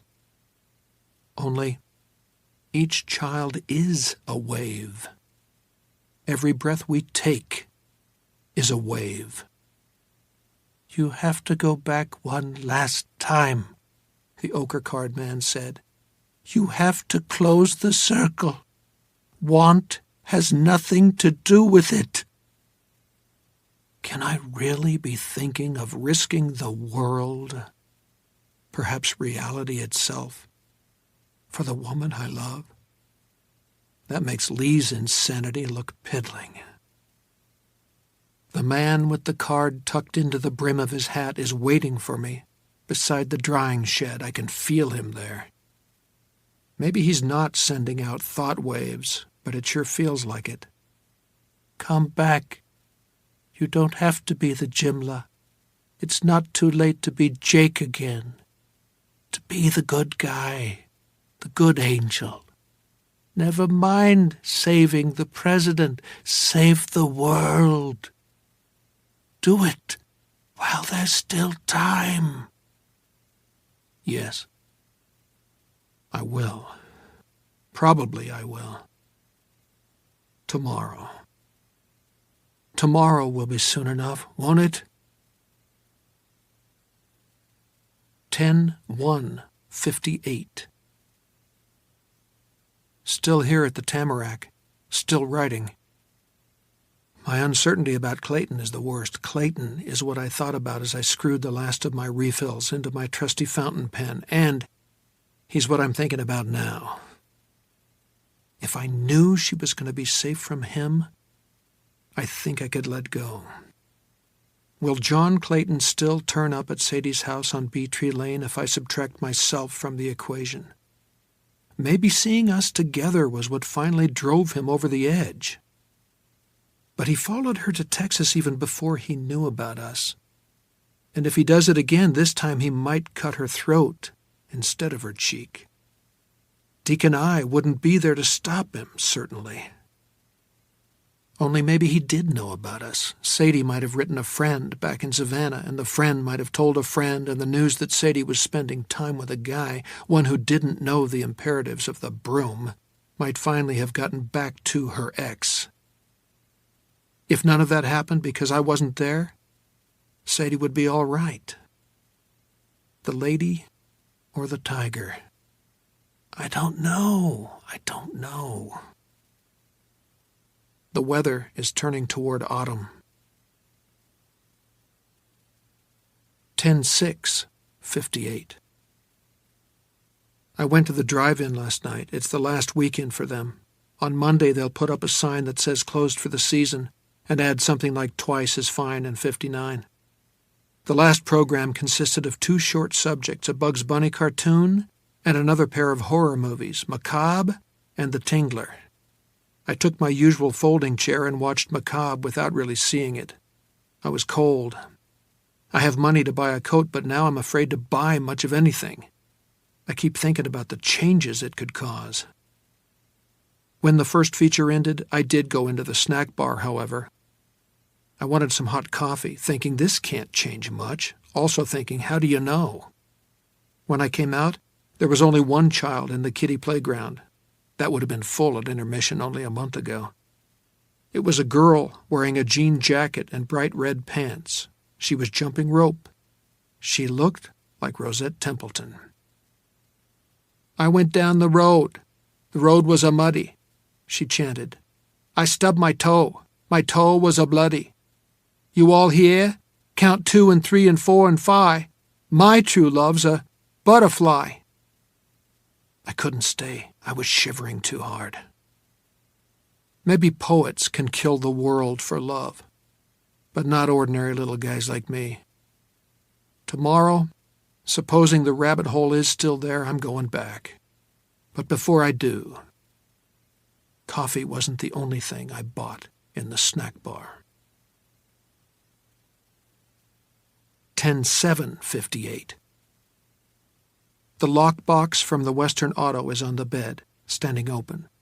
The spade is in the closet. What the maid thought about that, I have no idea. The ink in my last refill is running low, but that's okay. Another 2 or 3 pages will bring me to the end. I'll put the manuscript in the lockbox, then bury it near the pond where I once disposed of my cell phone. I'll bury it deep in that soft, dark soil. Perhaps someday someone will find it. Maybe it'll be you. If there is a future, and there is a you, that is, this is something I will soon find out. I tell myself hopefully, fearfully, that my 3 weeks in the Tamarack can't have changed much. Al spent 4 years in the past and came back to an intact present, although I admit I have wondered about his possible relationship to the World Trade Center Holocaust, or the big Japanese earthquake. I tell myself there is no connection, but still, I wonder. I should also tell you that I no longer think of 2011 as the present. Philip Nolan was the man without a country. I am the man without a time frame. I suspect I always will be. Even if 2011 is still there, I will be a visiting stranger. Beside me on the desk is a postcard featuring a photo of cars pulled up in front of a big screen. That's the only kind of card they sell in the Lisbon Drive-In snack bar. I have written the message, and I have written the address, Mr. Deacon Simmons, Jody High School, Jody, Texas. I started to write Denholm Consolidated High School, but JHS won't become DCHS until next year, or the year after. The message reads, "Dear Deke, when your new librarian comes, watch out for her. She's going to need a good angel, particularly in April of 1963. Please believe me." "No, Jake," I hear the ochre card man whisper. "If John Clayton is supposed to kill her and doesn't, changes will occur.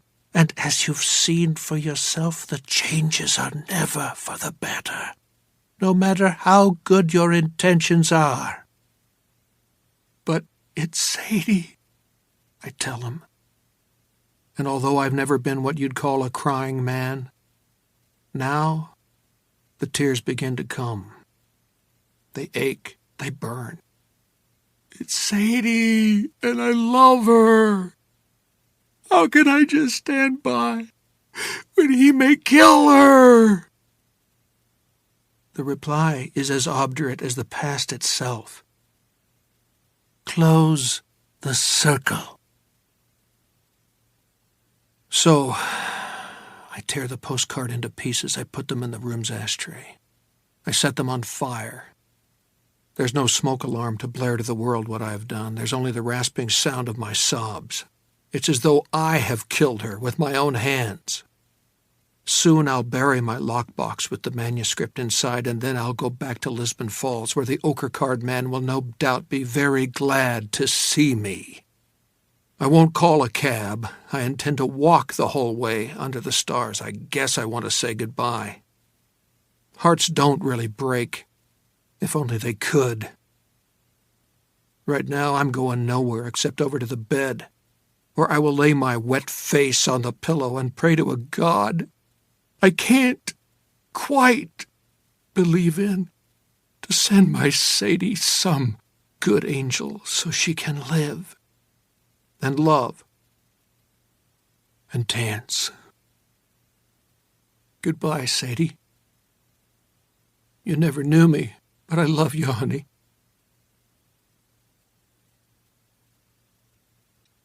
Citizen of the Century, 2012.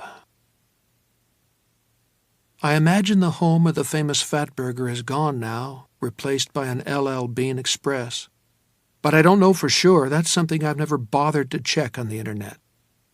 All I know is that it was still there when I got back from all my adventures, and the world around it too.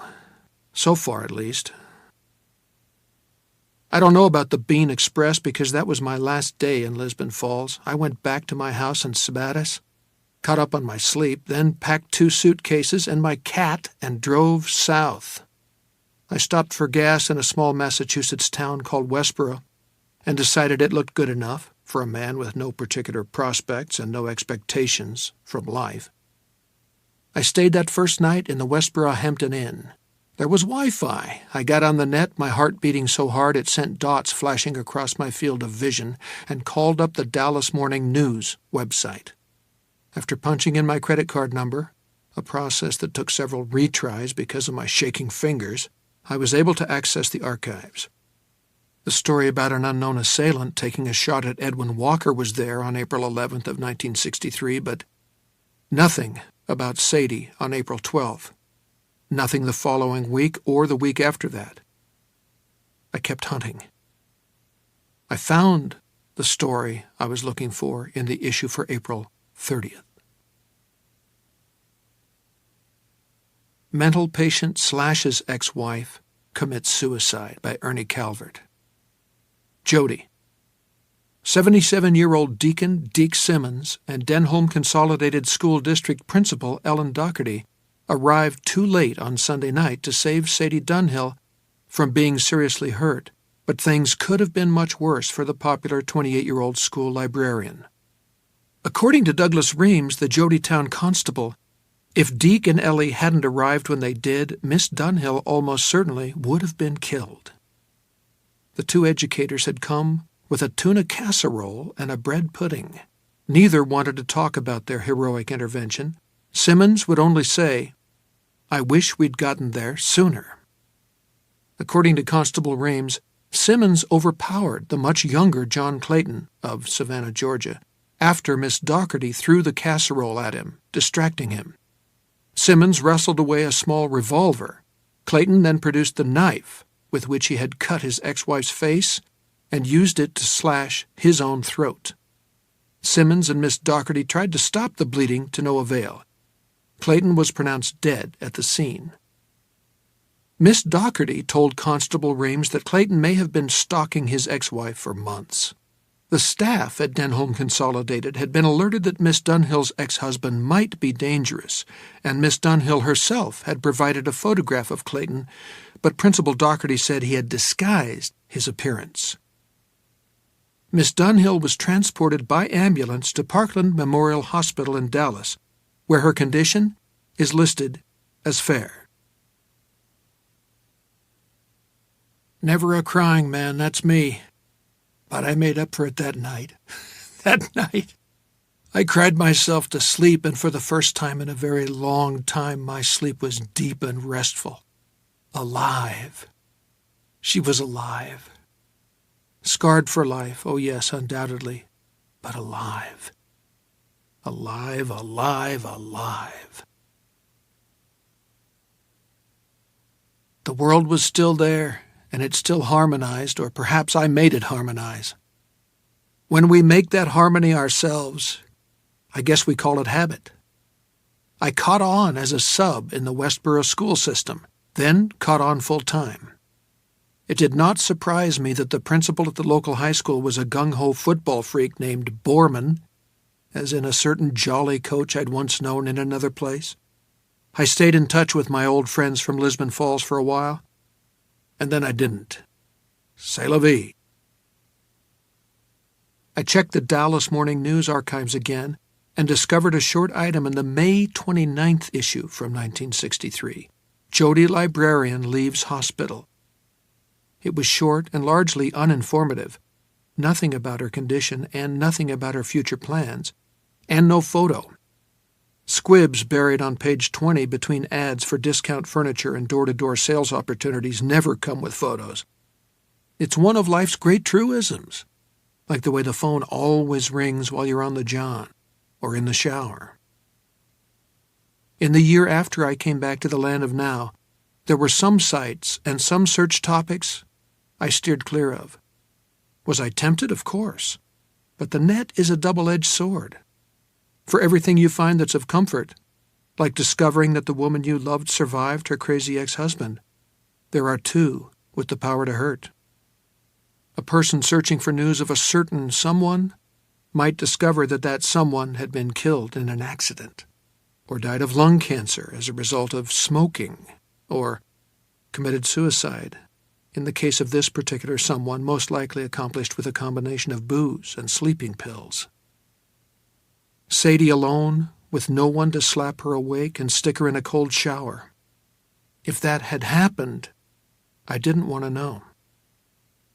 I used the internet to prep for my classes.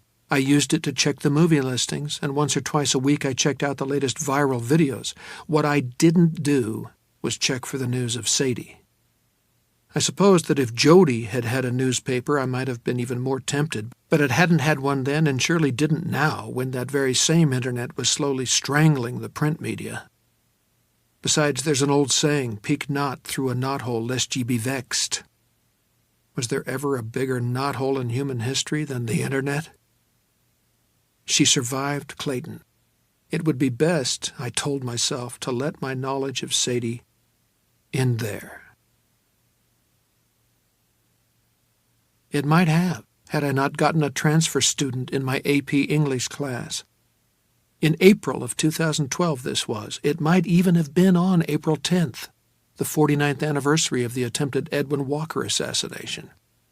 Her name was Erin Tolliver, and her family had moved to Westboro from Killeen, Texas. That was a name I knew well. Killeen, where I had bought rubbers from a druggist with a nastily knowing smile. "Don't do anything against the law, son," he'd advised me. Killeen, where Sadie and I had shared a great many sweet nights at the Candlewood bungalows.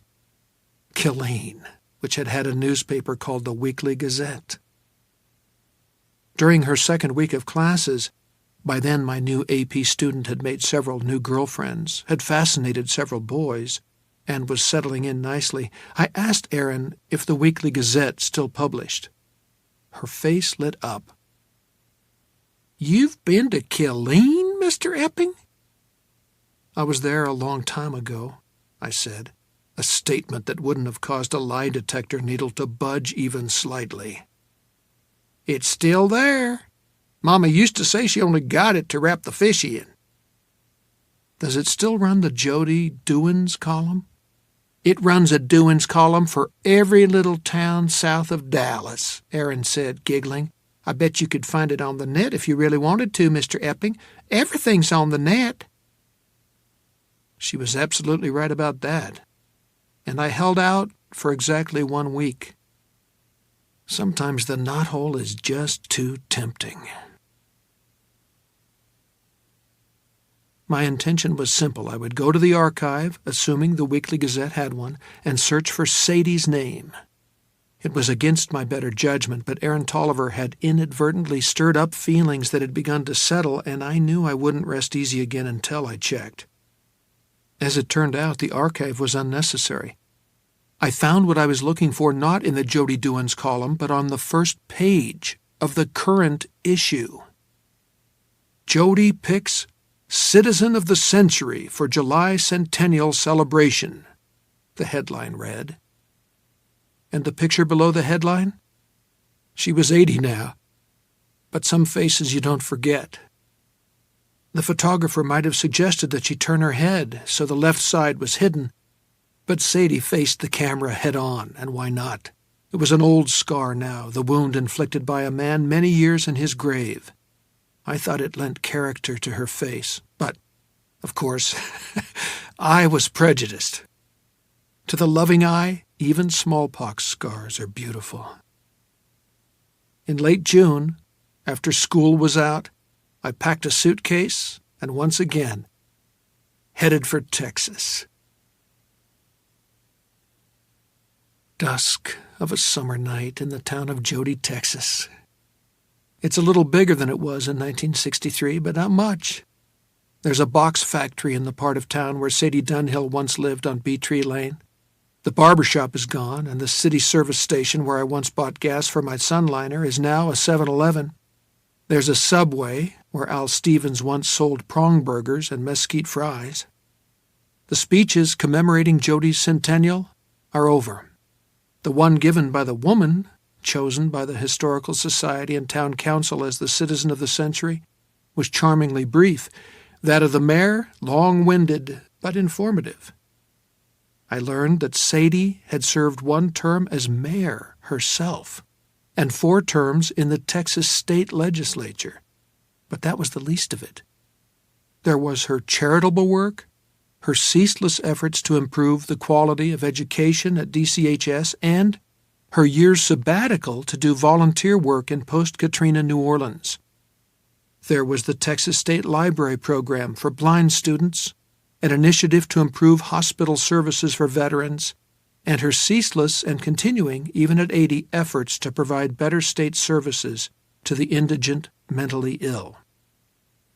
In 1996, she had been offered a chance to run for the U.S. Congress, but declined, saying she had plenty to do at the grassroots.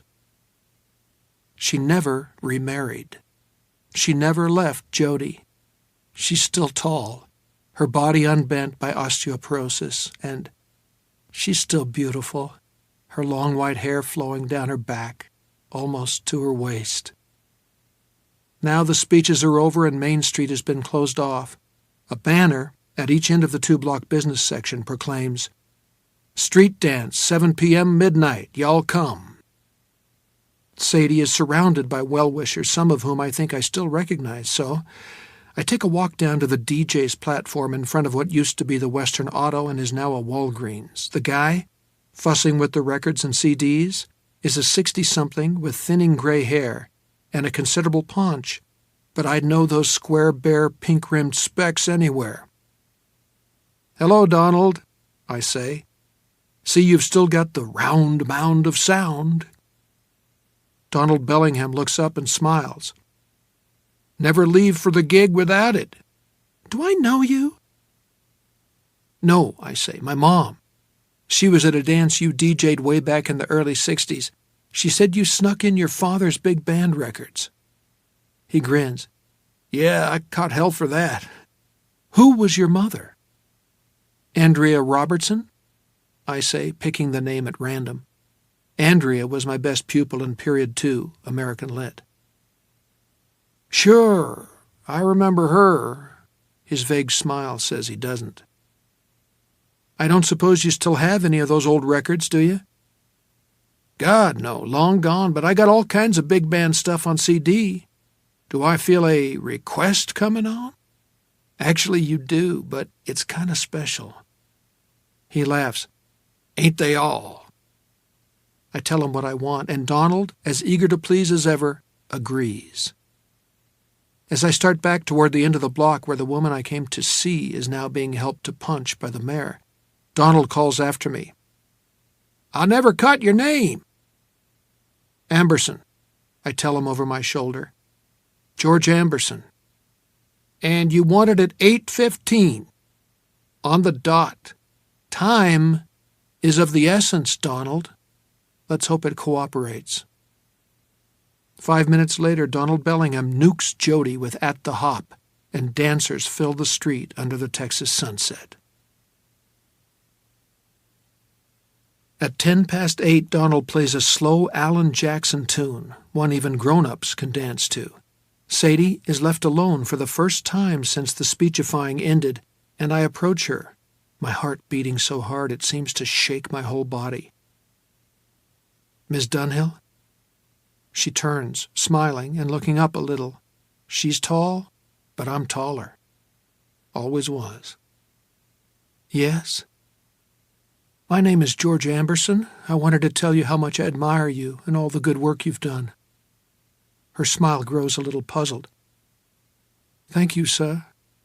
I don't recognize you, but the name seems familiar. Are you from Jody? I can no longer travel in time, and I certainly can't read minds. But I know what she's thinking, just the same. I hear that name in my dreams. I am, and I'm not. And before she can pursue it, may I ask what sparked your interest in public service? Her smile is now just a lingering ghost around the corners of her mouth. And you want to know because... Was it the assassination? The Kennedy assassination?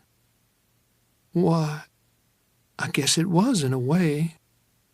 I like to think I would have gotten involved in the wider world anyway, but I suppose it started there. It left this part of Texas with... Her left hand rises involuntarily toward her cheek, then drops again. Such a scar. Mr. Amberson, where do I know you from? Because I do know you, I'm sure of it. Can I ask another question? She looks at me with mounting perplexity. I glance at my watch, 8:14, almost time, unless Donald forgets, of course, and I don't think he will. To quote some old 50s song or other, some things are just meant to be. The Sadie Hawkins dance back in 1961? Who did you get to chaperone with you when Coach Borman's mother broke her hip? Do you recall? Her mouth drops open, then slowly closes. The mayor and his wife approach, see us in deep conversation, and veer off. We are in our own little capsule here, just Jake and Sadie, the way it was once upon a time. Don Haggerty, she says. It was like chapping a dance with the village idiot. Mr. Amberson... But before she can finish, Donald Bellingham comes in through 8 tall loudspeakers right on cue. Okay, Jody, here's a blast from the past, a platter that really matters, only the best, and by request. Then it comes, that smooth brass intro from a long-gone band. Ba-da-da, ba-da-dee-da-dum. Oh, my God, in the mood. Sadie says. I used to Lindy to this one.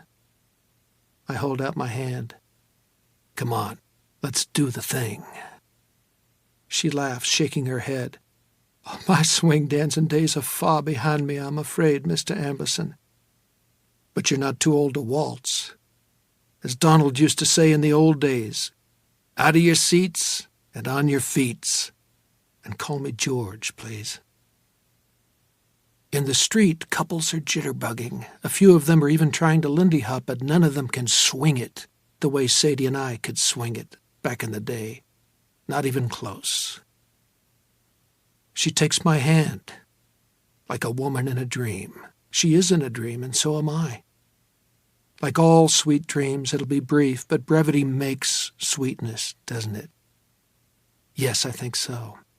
Because when the time is gone, you can never get it back. Party lights hang over the street, yellow and red and green.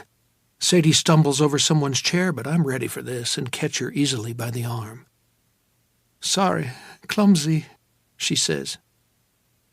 You always were, Sadie. One of your more endearing traits. Before she can ask about that, I slip my arm around her waist. She slips hers around mine, still looking up at me. The lights skate across her cheeks and shine in her eyes. We clasp hands, fingers folding together naturally, and for me, the years fall away like a coat that's too heavy and too tight. In that moment, I hope one thing above all others, that she was not too busy to find at least one good man, one who disposed of John Clayton's fucking broom once and for all. She speaks in a voice almost too low to be heard over the music, but I hear her. I always did. Who are you, George? Someone you knew in another life, honey. Then the music takes us. The music rolls away the years, and we dance.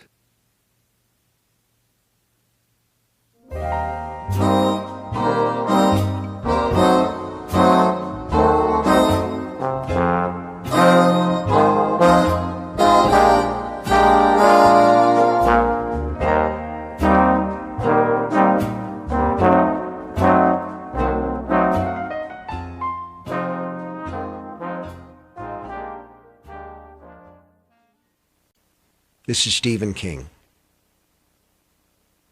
Almost half a century has passed since John Kennedy was murdered in Dallas, but two questions linger.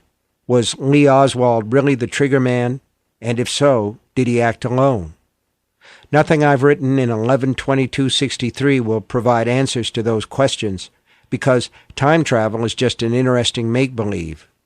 But if you, like me, are curious about why those questions still remain, I think I can give you a satisfactory two-word response. Karen Carlin. Not just a footnote to history, but a footnote to a footnote. And yet, Jack Ruby owned a Dallas strip joint called the Carousel Club. Carlin, whose nom du burlesque was Little Lynn, danced there.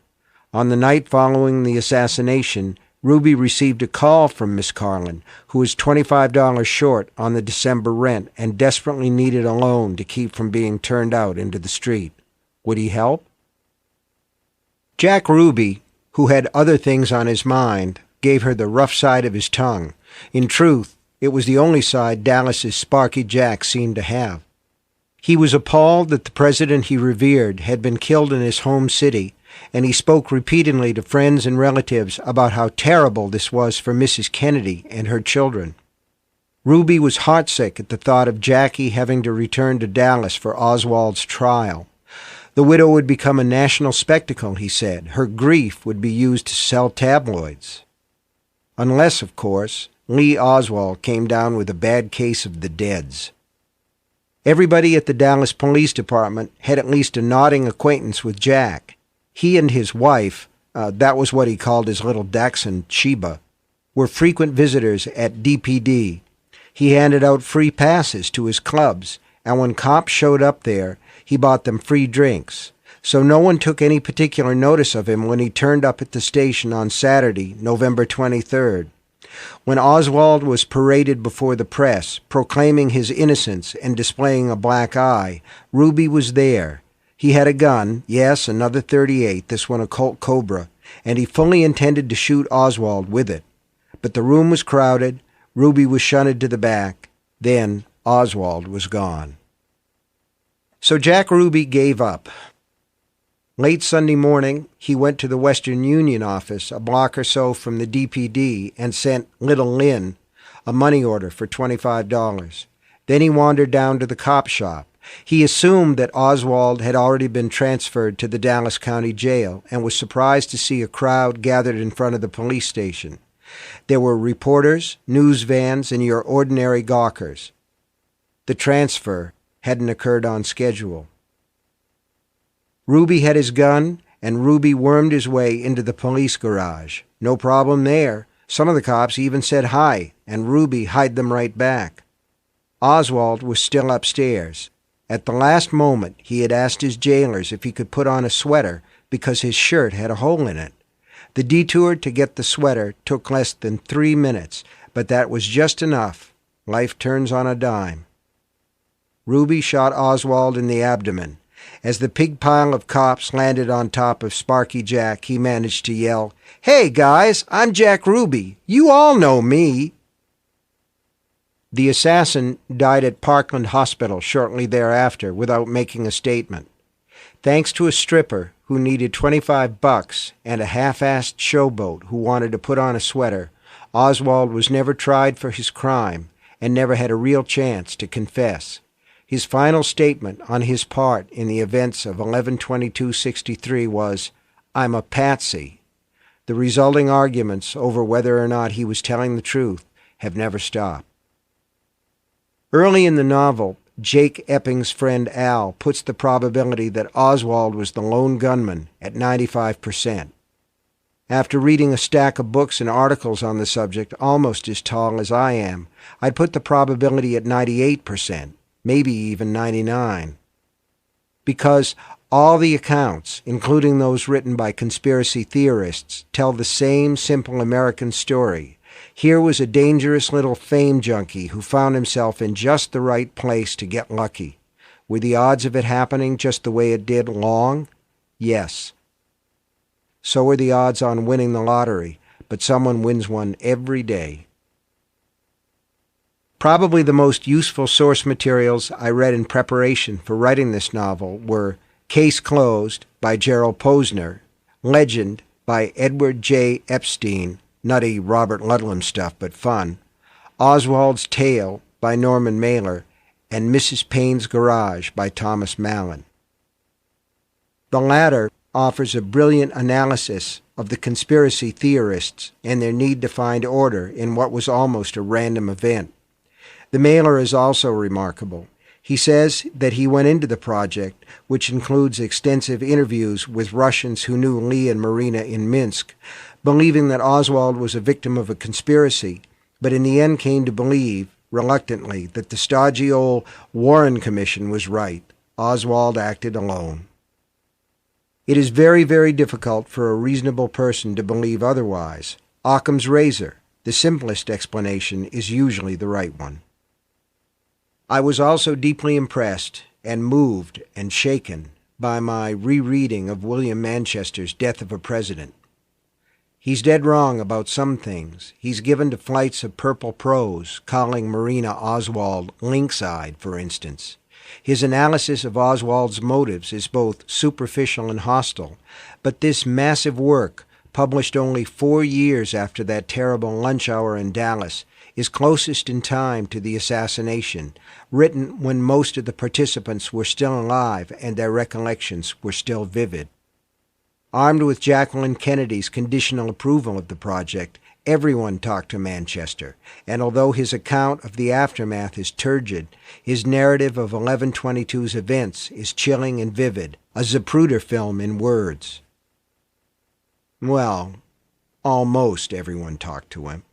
Marina Oswald did not, and Manchester's consequent harsh treatment of her may have something to do with that. Marina, still alive at this writing, had her eye on the main chance in the aftermath of her husband's cowardly act, and who could blame her? Those who want to read her full recollections can find them in Marina and Lee by Priscilla Johnson Macmillan. I trust very little of what she says, unless corroborated by other sources, but I salute, with some reluctance it's true, her survival skills. I originally tried to write this book way back in 1972. I dropped the project because the research it would involve seemed far too daunting for a man who was teaching full-time. There was another reason. Even 9 years after the deed, the wound was still too fresh. I'm glad I waited. When I finally decided to go ahead, it was natural for me to turn to my old friend Russ Dorr for help with the research. He provided a splendid support system for another long book, Under the Dome, and once more rose to the occasion. I am writing this afterword surrounded by heaps of research materials, the most valuable of which are the videos Russ shot during our exhaustive and exhausting travels in Dallas, and the foot-high stack of emails that came in response to my questions about everything from the 1958 World Series to mid-century bugging devices. It was Russ who located the home of Edwin Walker, which just happened to be on the 1122 motorcade route the past harmonizes, and it was Russ who, after much searching of various Dallas records, found the probable 1963 address of that most peculiar man, George de Mohrenschildt. And by the way, just where was Mr. de Mohrenschildt on the night of April 10, 1963?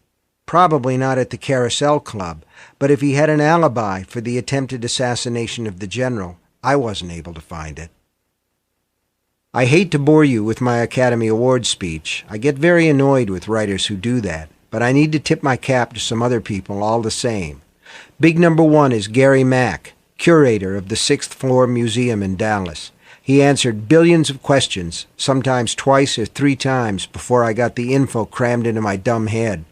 The tour of the Texas School Book Depository was a grim necessity that he lightened with his considerable wit and encyclopedic knowledge.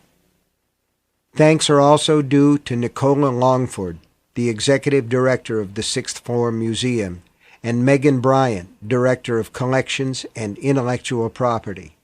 Brian Collins and Rachel Howell work in the history department of the Dallas Public Library and gave me access to old films, some of them pretty hilarious, that show how the city looked in the years 1960 to 1963.